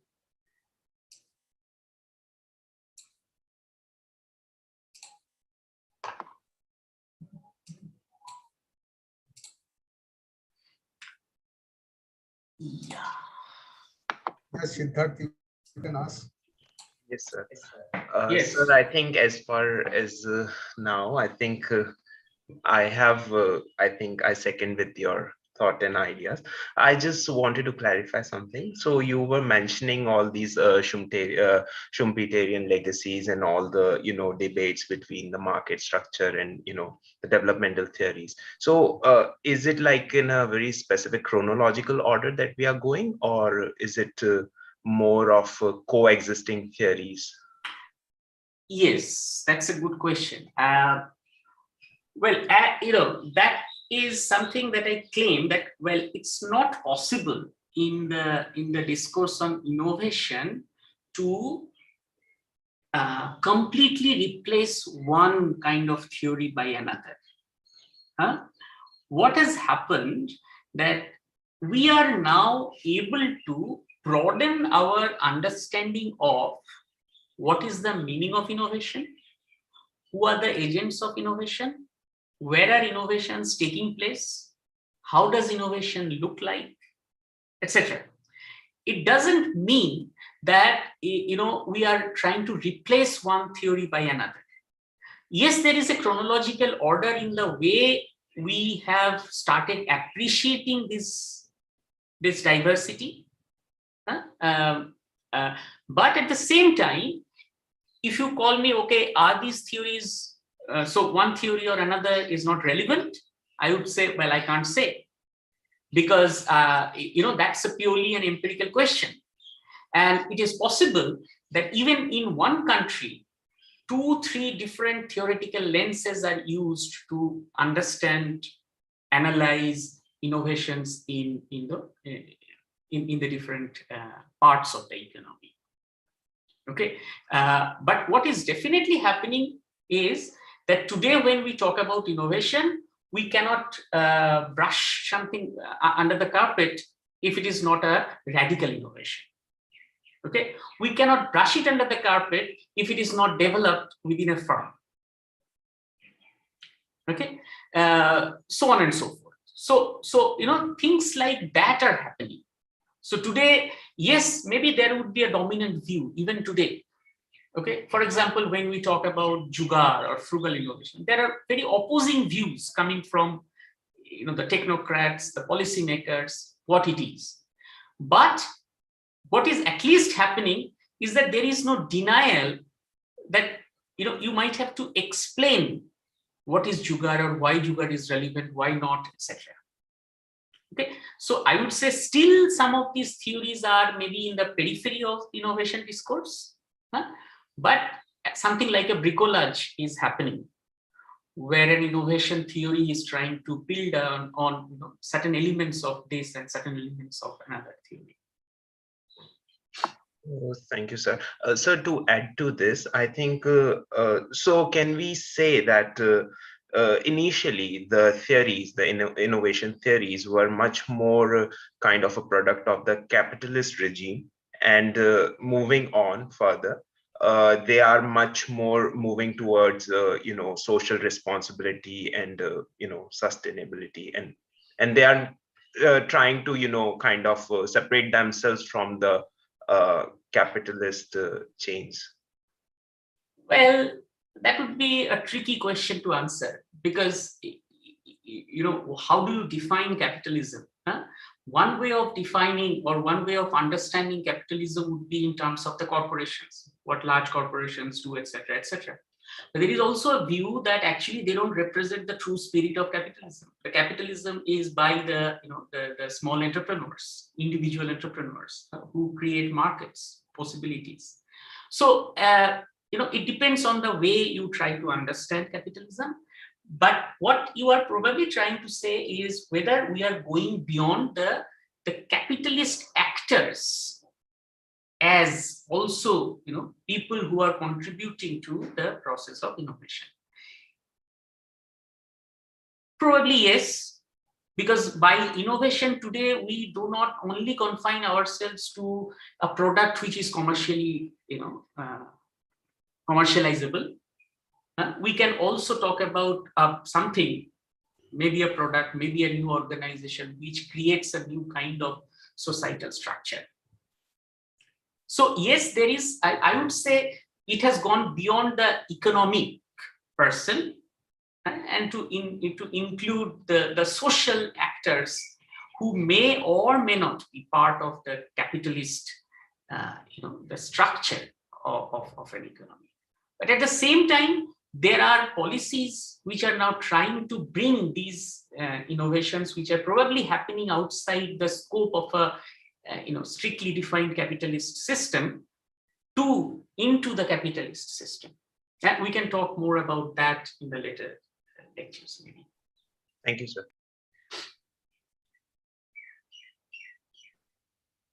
Okay, Swati, yes. Yeah. Hello, sir.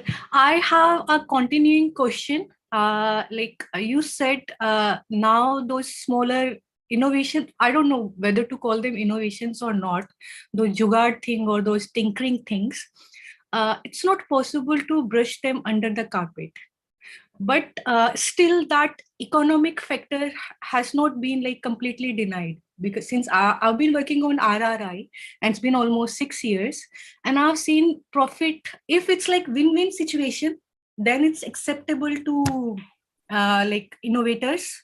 And in case of even those who are like social innovators, they themselves call like social innovators, they also need some kind of margin, some kind of profit to sustain their organization.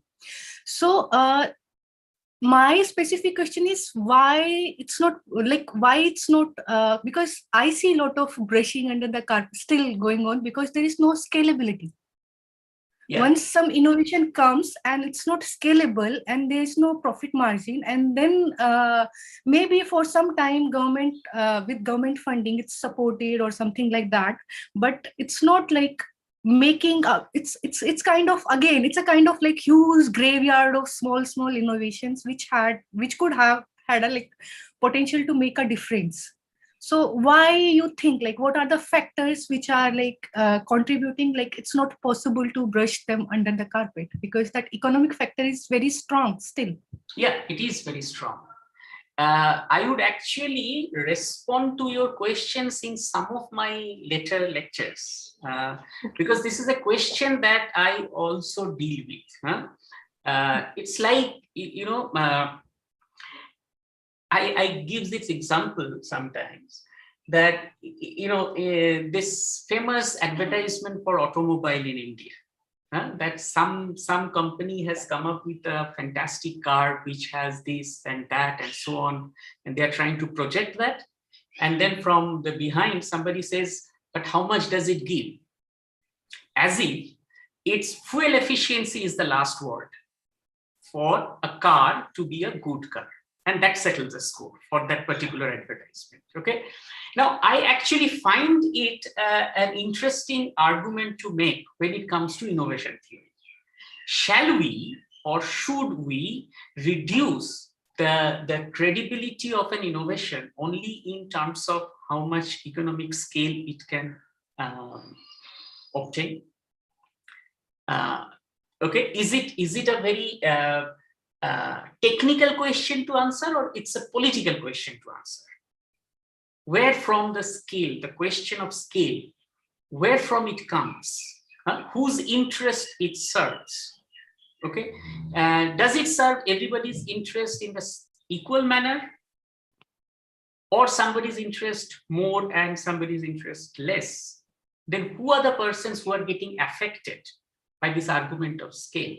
What is happening to the innovation itself when you pay, a kind of a disproportionate emphasis on the scale? These are questions for me which are not settled and which are not sort of to be assumed. These are empirical questions, and I would like to, my research in this area is actually trying to address these questions. Okay, so you will see in the course of the lecture, in many places we would be talking about that. We would bring it, we'll problematize that, we'll problematize scale, and would see how sort of we can come with a researchable proposition. Sorry to have interrupted. Yeah, so I didn't do just a comment. It was so beautiful that within this capitalist or economic framing, that you are discussing innovation, when you ask whose benefit it is or who benefits, it's actually a political question. Yeah. Because this is exactly what I'm referring to as saying that it's politics is the legitimate relationship between different entities, or the struggle between different entities in the context of power. And all what you have been talking about is the context of power. And so I was listening and thinking to myself, oh, this is wonderful, because I know nothing about an economic interpretation of innovation. But if I substitute a few words in what you're saying, then basically it will be a political interpretation of research and innovation. And so it gives me some comfort that we're actually talking about the same thing. Yeah, that also gives me some comfort that we will be coexisting in the next 2 weeks. Thank you very much. Absolutely. Thank you. Okay, so no further questions. So I can move on to the next short presentation. Maybe there will be I am sorry. I Yeah. am sorry, sorry to interrupt, but I will have to go because I have another meeting at 1:15. So Sure. I'm very sorry not to be able to listen to you, but please upload your slides so I can have an overview before I talk tomorrow. So thank you very much, everybody, and see you tomorrow, 11 my time, 4:30 your time. Thank you. And sorry to have to go. Bye. Yeah, thank you, Robert, for your kind the presentation you had in the morning session. So first session, and actually I want to correct one thing, that is 3:30 of our time. 3:30. I'm sorry. My mistake. Yeah. Yeah, it's This is very confusing. important for I'm us. confused. No. Okay. Okay, thank you very much. It's 3:30. Thanks. No change Bye-bye. in the schedule. Thank you. Do you see my slides, everybody? Yes, sir. Okay. Great. Yes, sir. Good. Thanks. So now, it's coming like a detective story almost. Huh? I told that I'll be talking about frugal innovation and RRI at dialogue, and I'm still not doing that. And I can assure you, I'll not be doing that even at the end of today's presentation. And the reason for that is I first want the conceptual framework of the RRI to be laid out down clearly, and Professor Robert Brown will be doing that today or tomorrow. And then I'll pitch in again, maybe on Saturday, to make that dialogue happen. Here, what I'm doing is to respond to a question. Of course, I had prepared it before. What do you mean by frugal innovation? Who are these frugal innovators? Yeah? Because when you then define RRI, you would probably be thinking that, okay, is there a dialogue possible? So by the time I will come back to talk about the dialogue, you probably would also have a view of whether a dialogue is possible. And that might be good for our dialogue about whether a dialogue is possible between these two types of framework. Okay, I think I have only one slide. So who are these frugal innovators? Okay, now just like RRI, there are multiple versions of frugal innovations. The frugal innovations can be done by, say, big multinational firms. In their way, the frugal innovation could mean that, say, for example, developing or producing salt or shampoo in a sachet, which would cost 2 rupees. And therefore, somebody who had not participated in the market process until now, in other words, who would not have purchased shampoo from the market, would be able to purchase shampoo. Okay, So this is frugal innovation from a multinational corporation. Similarly, there can be similar frugal innovations in terms of developing a mobile phone, where you also get some of the features of, say, the Apple phone in a 4,000 rupee phone. And therefore, the people who cannot buy Apple might be able to buy these phones. Okay. It can also mean that you develop a version of a phone where you don't give the 100 different, the features. Maybe you give only 10 features, because these 10 features are most important, and you can substantially reduce the cost, and therefore reach out to a group of people who earlier had not been able to purchase mobile phones. At the time of the pandemic, for example, we had this newspaper reports on ventilators being made, okay, through open source. Now, these ventilators are not supposed to really replace a full-time ventilator, but they were like good enough for the purpose they had in mind, and therefore people who were in urgent need of a ventilator could have access to a ventilator. And this is once again a kind of an example of frugal innovation. But of course, the agents are different. Those who made these ventilators are not always a profit-seeking firms only. We could see global network of people coming to join hands and developing such networks. But at the end of the day, when we say frugal innovation, we are talking about an innovation which is affordable, which is simple, which is developed on the basis of experiential knowledge of people. This is something that, the strand on frugal innovation that I work on, or I try to develop. So you would see there are biases, as it is the case with people who work on a particular area.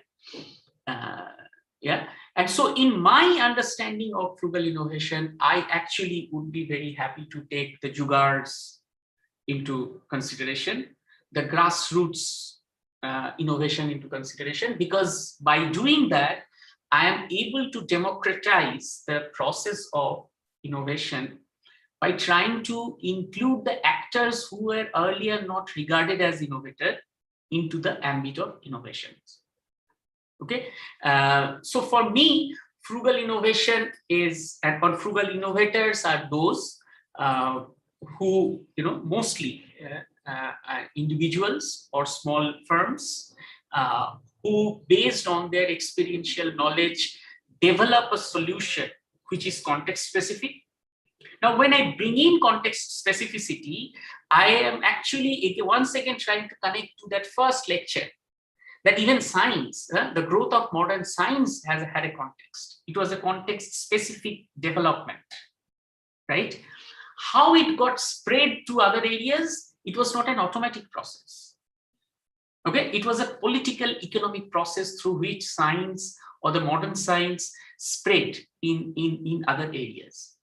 Now, so, the question of scale, the question of context specificity, to me, it's not a technical question. It's a political economic question. So, of course, these people, what they are doing, I accept the fact that they might be relevant only in their locality, or sometimes only to themselves, only to their own business. But they can make good business out of it. Sometimes in the locality, their products get accepted. Sometimes they can go beyond that. Say, for example, this particular person who had developed a clay refrigerator is nowadays seen on Amazon. People from other areas are buying it for various other reasons. So some activists who are against climate change would like to use such technologies to make a statement. Okay, so you can see some of these technologies traveling from a purely local context to even a global context. But as I said, I mean, it's not a technical process. It doesn't always say anything about the goodness or the lack of goodness of a technology. Okay, there are demand side factors, there are political economic considerations, there are involvement of people who would be able to or who would be willing to take this technology to another area in order to make it scalable, more scalable, etc. And to me, it is a process to understand why is it happening, why is it not happening. Okay, and not every time I would be saying that, oh, if something is not scalable, it's a bad innovation to begin with. Okay, because to me, the factors, the agents who contribute to the process of scaling up are important. I'll give you one counter example. Today, as an academic, we are trying very hard to sort of free ourselves from the so-called publishers, hegemony, monopoly, whatever you call it. But publishing industry was developed to scale up our production of knowledge. Now, we are the creators in the academic field. We are the innovators. We are giving new theories. We are giving new ideas. But who's reaping most of the benefits of these ideas in economic terms? Definitely not us. Okay, we don't get paid for any of the papers that we have written. Yeah, we might say we are getting benefited differently, but whether we can be benefited the same way, also with a different kind of a model of publishing. Okay, so people are actually experimenting with different kinds of publishing, open source publishing, open archive publishing, etc. So the question of scale is a political economic consideration. I mean, it doesn't automatically, challenge the relevance of a particular knowledge that is embodied in the innovation. Now, when these people work on an innovation, like when the battery run rickshaws are developed in Delhi, what are they doing? They are trying to create a solution in what I call which works in a particular context, as opposed to what ought to work. And what ought to work, by that, what I mean is many innovations which are developed in the context of big corporations face a challenge of their implementation. So they ought to work, but they sometimes don't work. It's a nano car. It ought to work because people thought that, okay, nano car would be in high demand in a country like India because of these situations, but it did not work, right? So is there anything particular in the innovation process itself where we can make this distinction that a technology that is developed which works and the technology was developed with the mindset of ought to work, but it didn't work? Does it say anything about who the innovator is, how the innovation process is carried out, etc., etc.? And this is the question once again to me. Okay, and this is also a meeting point when you will realize, when you will listen to the lecture on RRI. Forget about the simple, affordable part. The innovations that works and the innovations that ought to work are actually developed quite differently. And that is one of the arguments of the RRI framework, to think about a process whereby we develop an innovation that will work, that will be implemented, that people will accept. Okay. So yeah, the third point I have already mentioned, the context specificity, the small scale nature of these innovations, the incremental changes and the trial and error. Now these things get, I would say, a renewed prominence when I come back to the discussion on frugal innovation of the type that I want to discuss here. Okay, because it is much more visible, the kind of trial and error happening there. And that is a good thing, a minefield for an innovation researcher. Because an innovation researcher can understand what is lying beneath the process of an innovation, how the process is taking shape. And that, of course, can give us more insights into what leads to a frugal innovation or how frugal innovations are made.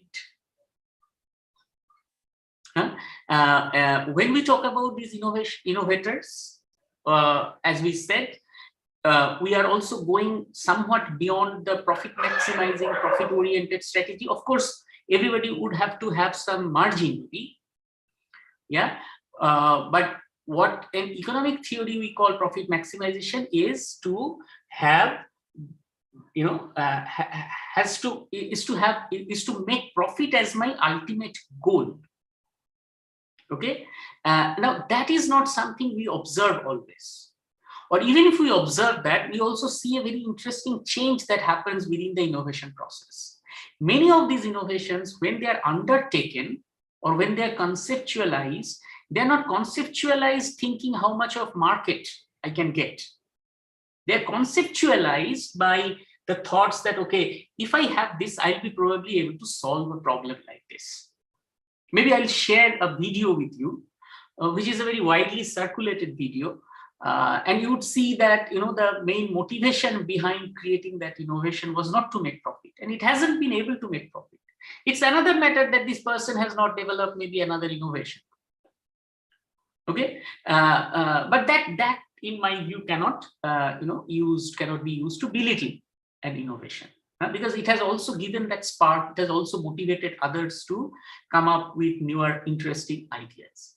So you get to see, a kind of a not so seamless, but a movement to and fro the economic motivation and the social or other non-economic motivation behind creating innovation. How does it happen? How does it change the process of innovation? Again, once again, after knowing about RRI, you would be able to maybe connect better that, you know, many of these innovations, the innovators do not shy away from discussions with others because they feel that their knowledge will be leaked out. Sometimes they, of course, shy away from this discussion because they think that they will be ridiculed at, okay, in their society, in their village, when they talk about such innovations. Okay, otherwise, there is a kind of an openness about discussions, about knowledge sharing that we don't always see in the context of economic or a strict economic understanding of innovation. Because their knowledge is my source of profit.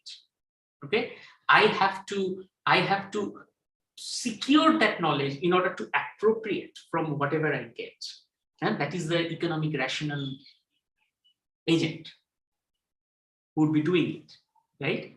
Whereas maybe some of us can connect where in academia, when we talk to our students or a student talking to his or her supervisor, we probably not always keep ourselves confined to the strict boundary that I will not share my knowledge with the students, or the student would say that I will not share my knowledge with the teacher. Maybe even between two faculty members working in the similar field, not always maybe, but at times could be. So these are the possibilities that one can bring in by looking at these theories on the so-called alternative theories on innovation, right? Just a minute, I will give me a minute. There is a phone call, I don't know. Yeah.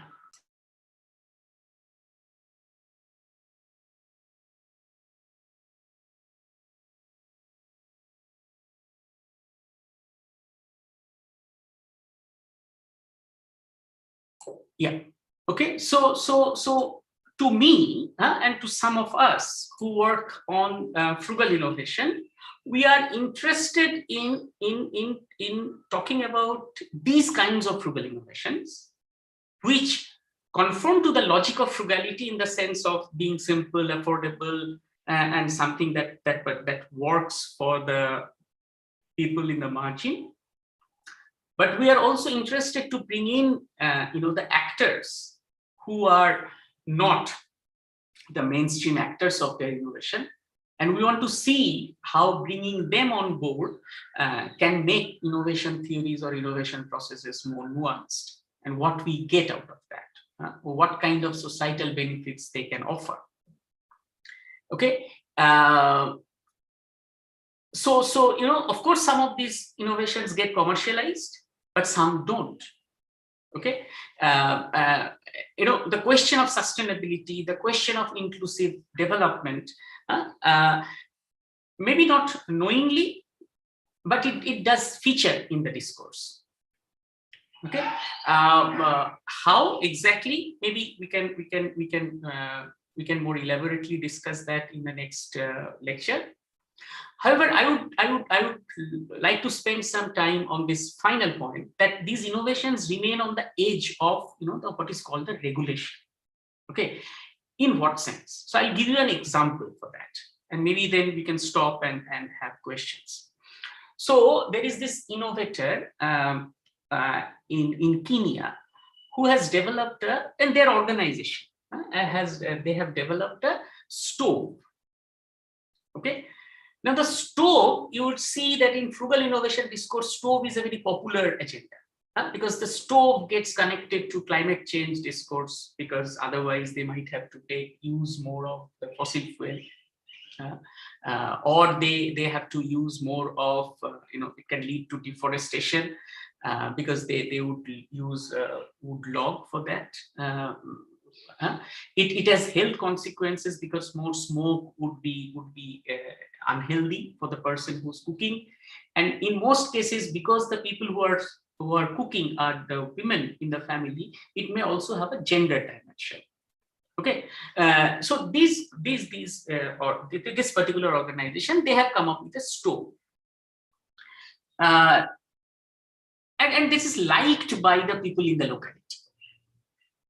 That's the most important thing. Now, as we often discuss, they wanted to scale it up. But you cannot scale up, or you cannot commercially produce it unless you get a standard certification from the regulatory body. Now, when they went to get the regulatory standards, they were denied.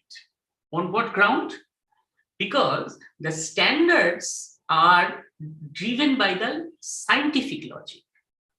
The scientific logic is that a stove, we can only mark a stove as an efficient stove if it can retain all the heat or most of the heat generated within the body of the stove.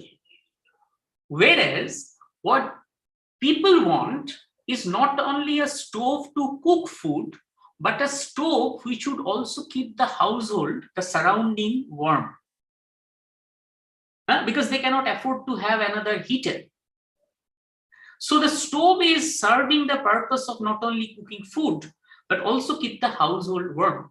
And therefore the material that is used to serve this dual purpose is not something that is acceptable to the standard making authorities. And so they had to make a choice. And when I met them, when we had this conversation, they still said, "No, we will stay back with what we have done, because otherwise we might actually lose this particular market for which this innovation was generated. We might have, maybe a bigger market somewhere else, but that was not our core concern. We wanted to solve the problem here in this particular village or in this particular area." Right?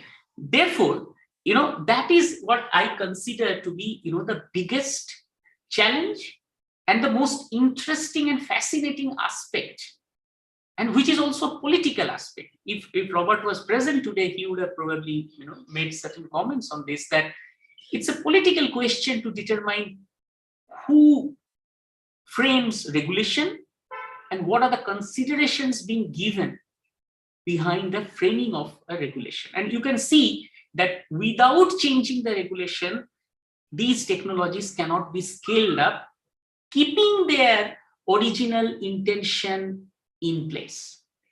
So either they have to change their intentions, they have to change their the context.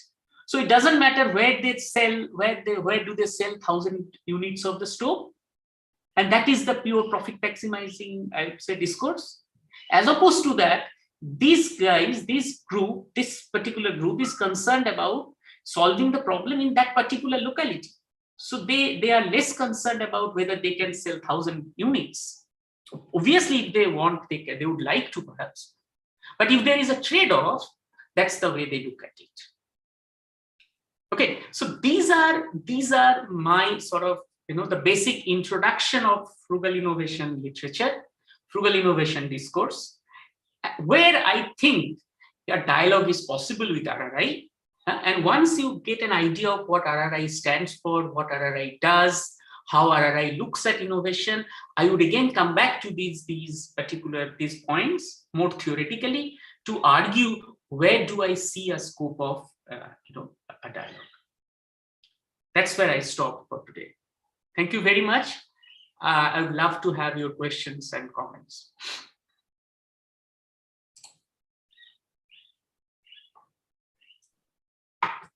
Thank you so much, sir, for explaining the frugal innovation concept so well. Now it is very clear. So I think the smart cane that IIT Delhi had created would also come under this frugal innovation, because they really brought down the cost. The smart cane apparatus for the visually impaired. So I think one of those. So basically, it is not just.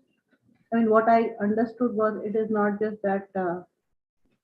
It is also bringing down the cost of whatever is being innovated, so that as well as, am I correct about that? Whatever is being innovated, it is more affordable also for the market.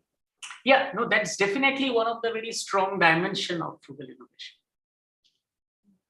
So that is what sort of came to my mind, because the smart cane was specially developed for India and countries, low-income countries. So I think that was something. Thank you so much, sir. It was very. My pleasure. Yes, Siddharth. Sir, so when we were talking about the frugal innovation, so do we give it a dimension? Like, since we are starting with the this topic of innovating things and how it should be implemented and everything with respect to that, should it be given a dimension of public harm and public good as well? Like in the priori process, like when the innovation is actually being done, should the innovator think in a similar way as a public policy maker would do? Well, no, I mean, yeah. Well, any innovation we'll have to think about the public harm aspect. What I develop, shall it lead to public harm? I mean, that is where the regulatory checkposts are needed, right? But I give you a very different answer maybe to this question. Maybe some now and also in one of the last lectures. See, when I emphasized on this small scale nature of this innovations, in innovation theory, there is a concept called Collingridge's dilemma. Okay, the person called Collingridge proposed this dilemma. What is the dilemma? The dilemma is when a technology comes for the first time, we are not sure of its social technical consequences. But when it grows big and its adverse social technical manifestations started becoming more prominent, they are so embedded in the social technological imaginary and the system that they cannot be withdrawn very easily. And that is a dilemma that he talks about coming to think of the big technological changes. Okay, so we actually make regulatory provisions for many big technologies without first knowing what could be their political economic considerations. I might say plastic. Today we are going, everywhere to ban plastic. But today it is the most difficult thing to ban plastic because so many things are, so many people's livelihoods, so many technologies are completely linked to the use of plastic. Okay, now in that context, now that is where one of the strand of RRI comes in. They start saying, okay, maybe we should develop a technology by first trying to understand the socio-technical imaginary, and then produce, go along with what users think, etc., etc. Frugal innovation discourse tries to answer this question or respond to this problem in a different way. So I would say if it is a small scale, if it is incremental, then if there is an adverse social consequence of a technology, that will also be small scale and incremental. And therefore, the possibility of revising that error might be more in case of a small scale incremental frugal innovation than a large scale, a big technological innovation. So on one hand, we might say that the scale is a villain, the low scale is a villain, lack of scaling is making it a villain. The other hand, given the fact that technologies have unintended consequences which get released only at a later date, we might say, okay, it's good to experiment with a small scale technology because the consequences are more reversible, consequences are more easily detectable, and therefore we might not have to pay the cost that we are paying today in terms of plastics. Okay, so and that's why I say that I argue or I state that in the innovation theory, the question of scale is not an automatic thing. It's a researchable question. Okay, and it's a political economic question. So even for a policymaker, when I think of scaling, so I give another example of a Brazilian case. So they developed a technology for a particular area for water reservoir. Okay, government liked that, and they did okay. We will implement that technology everywhere, in the entire Brazil. Now, in order to scale it up so quickly, they had to change the original material, and the material they used became unsustainable in that extreme heat. Right. So scaling is not an automatic process. It's not a technical process. So it actually changed the technology which worked good with a particular material in that locality started faltering when it was scaled up, because scaling up required a different technology because that particular material was not available in such a large scale. And so the project failed.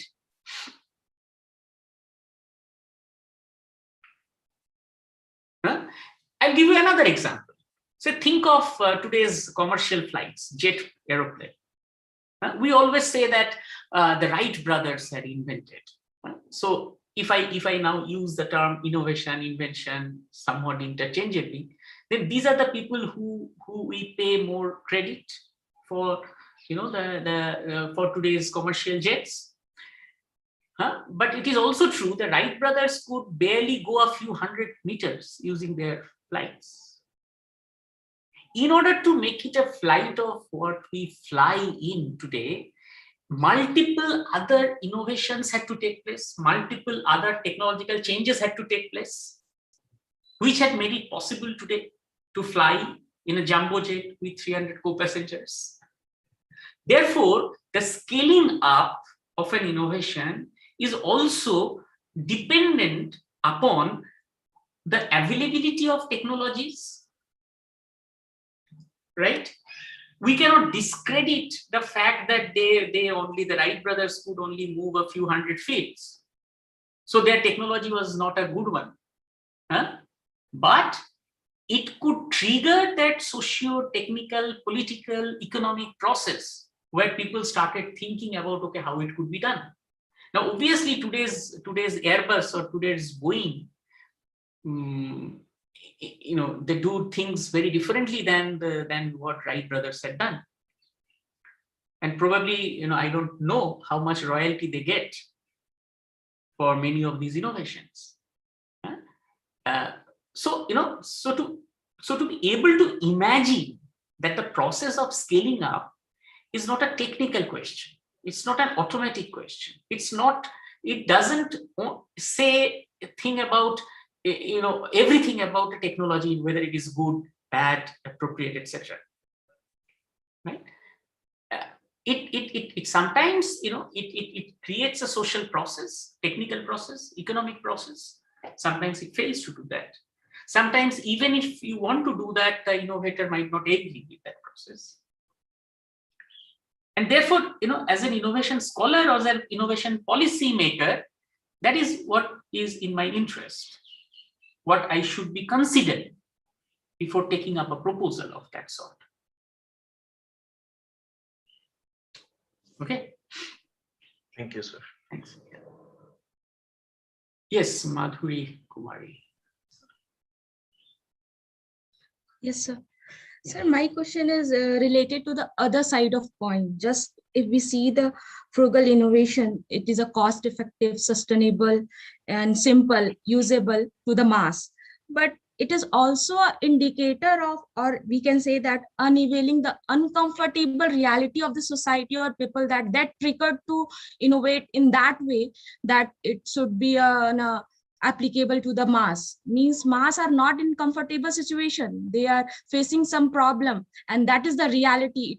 It may be used as a reality check that more and more frugal innovation, that we need to work in that perspective too.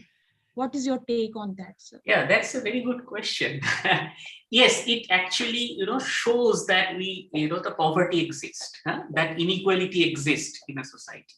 Now, the question is that whether we only see frugality as something to address the concerns of the poor, or we generally embrace an idea of promoting frugality everywhere, be it to the poor or to the rich. The sustainability discourse, for example, would not try to distinguish between the poor and the rich.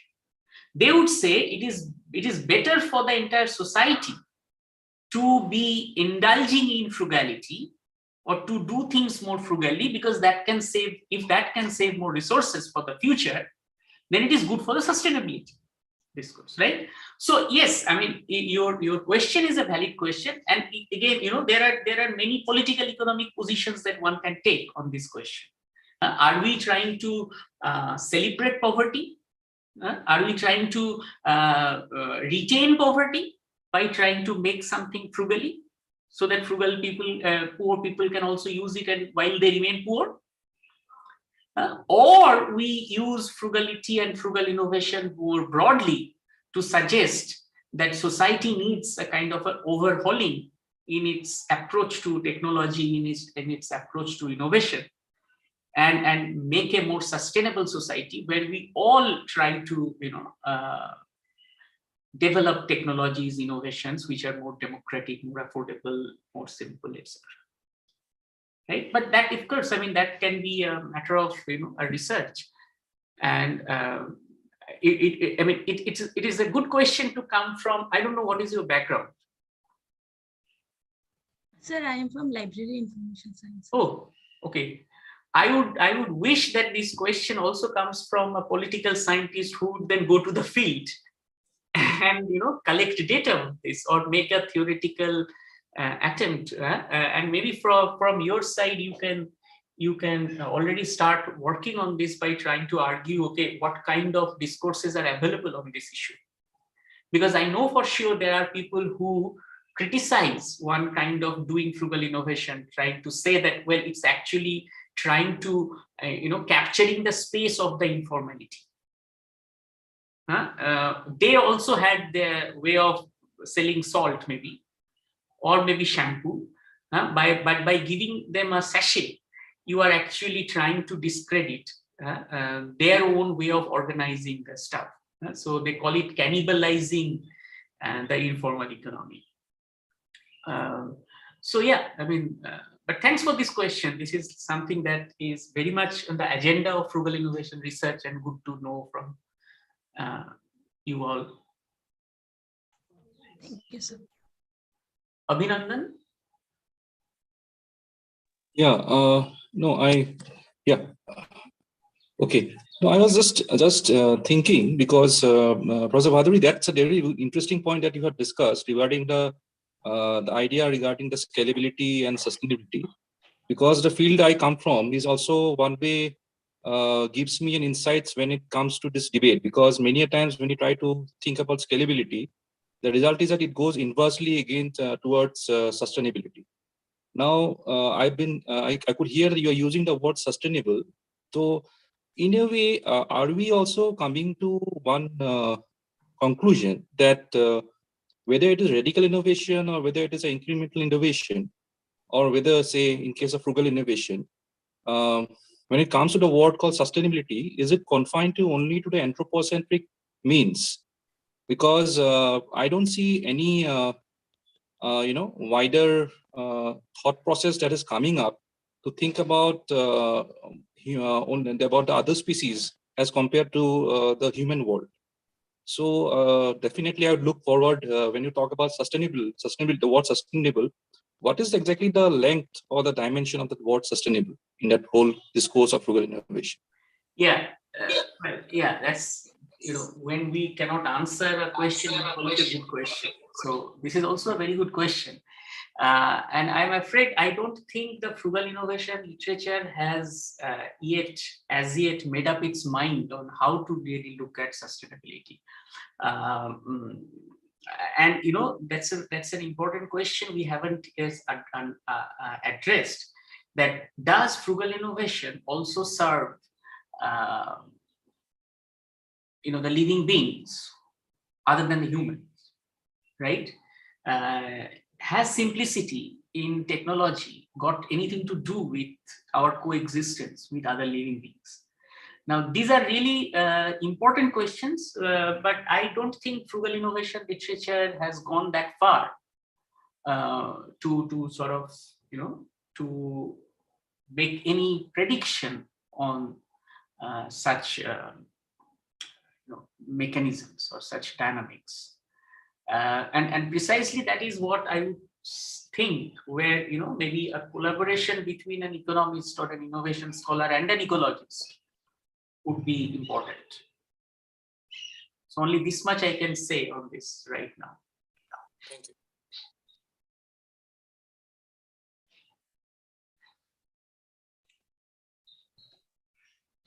So am I audible? Perfectly. Yes. Yeah. I'd like to ask this one question. From the time you're speaking about Schumpeter and how he conceptualized the entrepreneur, there has been much progress in entrepreneurship research, which accounts for, not only a straitjacketed causation logic, as in a use of specific resources for a specified, process and resulting in specific outcomes.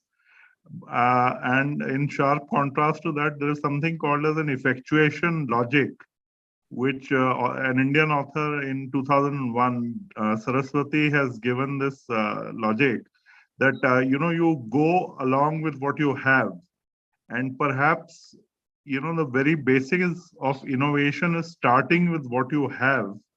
And, even if it's about getting the bare minimum resources to start with, to do any activity that leads to, innovation, howsoever understood. How, do you contextualize Schumpeter with a frugal innovator in today's time? Means, in a certain sense, the logic driving the entrepreneur is economic value for the economic rational agent, whereas for the homo sacer or the responsible man in responsible research, it's more about one who is willing to take accountability for what he does to a certain extent, depending on his investment, mental or financial, into the project. So I'd like your thoughts on that. Yeah, yeah, that's an interesting way of looking at it. But as I said in the beginning, that Schumpeter was mostly concerned about that economic man also, huh? not a woman, but a man, economic man who's a genius, who has the ability to get into this uncharted territory with the resources that he has in his disposal, right? So he is the only person who can make such an interesting combination of the resources that he has, which nobody else can think of. Okay, now that's where it starts. Now, of course, that spirit is very much there in any innovation. I would say, I also had clay in my neighborhood, but I could never think of making a refrigerator using that clay. Okay, I also had many, these trees in my neighborhood, but I could never think of using, even the resources that I have with me in my locality to make a tree climber, which would be much safer than the conventional climber. And when I say I am actually trying to represent, the so-called the group of people who are highly educated, who have more resources at their disposal, etc., etc., etc. So the question of whether the frugal innovators are a Schumpeterian entrepreneur have two dimensions of it. In the economic outcome that is achieved, I would say probably no, okay, because many of them, or very rarely, some of them have been able to make that kind of the economic benefits that Schumpeter had visualized. But in terms of their cognitive dimension of who is an entrepreneur, who has this interesting way of combining resources which others cannot think of, definitely, they are much more closer to the Schumpeterian understanding of an entrepreneur. And that is the reason for taking them on board. That is the reason for taking or considering them as innovator in the literature on frugal innovation or grassroots innovation. Yeah, that's what I can say. If we have follow-up questions, maybe we can discuss it in one of the next lectures. So there is a message from Muhammad Ibrahim: is frugal innovation similar to social innovation?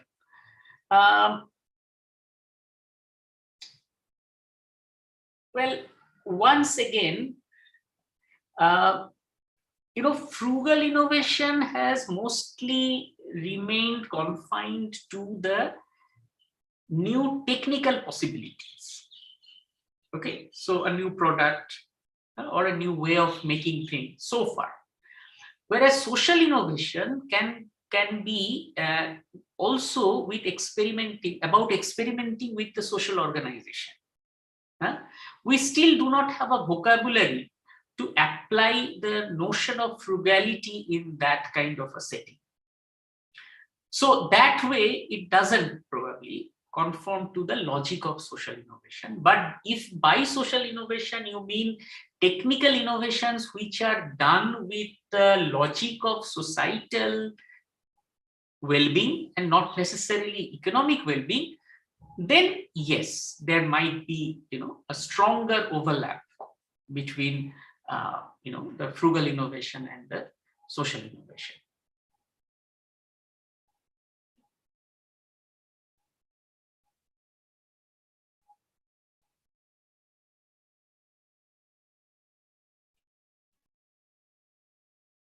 If there is no other question, I think I will hand over to Anup. Over to you. I have a question related to there is concept called interoperability. Yes. So particularly in the era of ICT, so all the open standards and also all other things, particularly which are used in the information communication technology. So open standard is being used. And also we see that there are many manufacturers from India who are developing products based on open standards, interoperable standards, so that it can be used in any instrument which is available from the Western market. That concept of sustainability also can be, this interoperability issue can also be added into it. So that is my comment. No, that is a good comment. Yes, yes. And why only sustainability? Even the concept of frugality, in the sense that does it make the whole system much more affordable? But I think it's an empirical question. We can only deal with that question by looking at specific cases where these open standards are making things affordable, making things much more, much more reachable to people, much more simpler to use, and of course, sustainable. But that sorry. One thing is that e-waste, that is, we are generating due to that proprietary standards. So I think if you have open standards, then that we can have some reduction of e-waste. Okay. Okay. It's possible, yeah. No, in a very different way, tangential way, it is perhaps also true that none of the so-called frugal innovations I sort of discuss or I use in my research, they are not really in private intellectual property rights owned technology. So there is a role of certain kinds of openness in the appropriation behavior in order to make it frugal. But whether it also is applicable in the domain of ICT and interoperability is something that I have never looked at. But maybe it will be good to talk more on in the coming days or even after that. Okay. Any other questions from the audience, from the participants? I want to make a comment. Please go ahead. Yes, sir. Regarding, yes, sir. Yes, sir. Could you please put your video on? Sir, I think that is possible. That will not be possible right now. Okay. So could you please tell me where from you are and what is your background? So I've submitted my PhD from Central University of Gujarat. Okay. In the month of September 2021. Okay. So yeah. I'm still awaiting for things to proceed further. Yeah. Okay. Yes, please. Yeah. What is your comment? It's like we were discussing about responsible innovation, in particular frugal innovation, sustainability, and right now interoperability. And in fact, as I understand, like my PhD work was, developing a framework to analyze umbilical cord blood banking in India, particularly for the Indian context. And as I understand that these frugal innovation, sustainable innovation, and interoperability are three important dimensions of the broader system of responsible innovation. As it is for, depending on the context, depending on the industry, depending on the problem being studied, we need to work out a framework of responsible innovation, which would be very context specific and also relevant for the time period. That was a comment I just wanted to make. Yeah. No, I think we agree with that. Yes. And I'm sure we'll get to know more about the RRI framework in the coming days, and where we will have an occasion to discuss some of these questions again.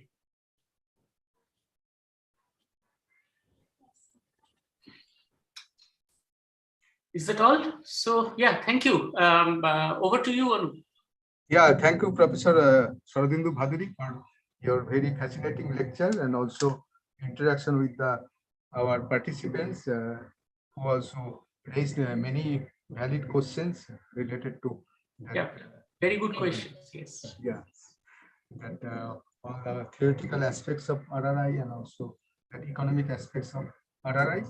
And I would like to conclude here now, and I would like to invite you for the next day's sessions, so which will be starting at 3:30 Indian time. So thank you all. Thank you. Thank you, sir.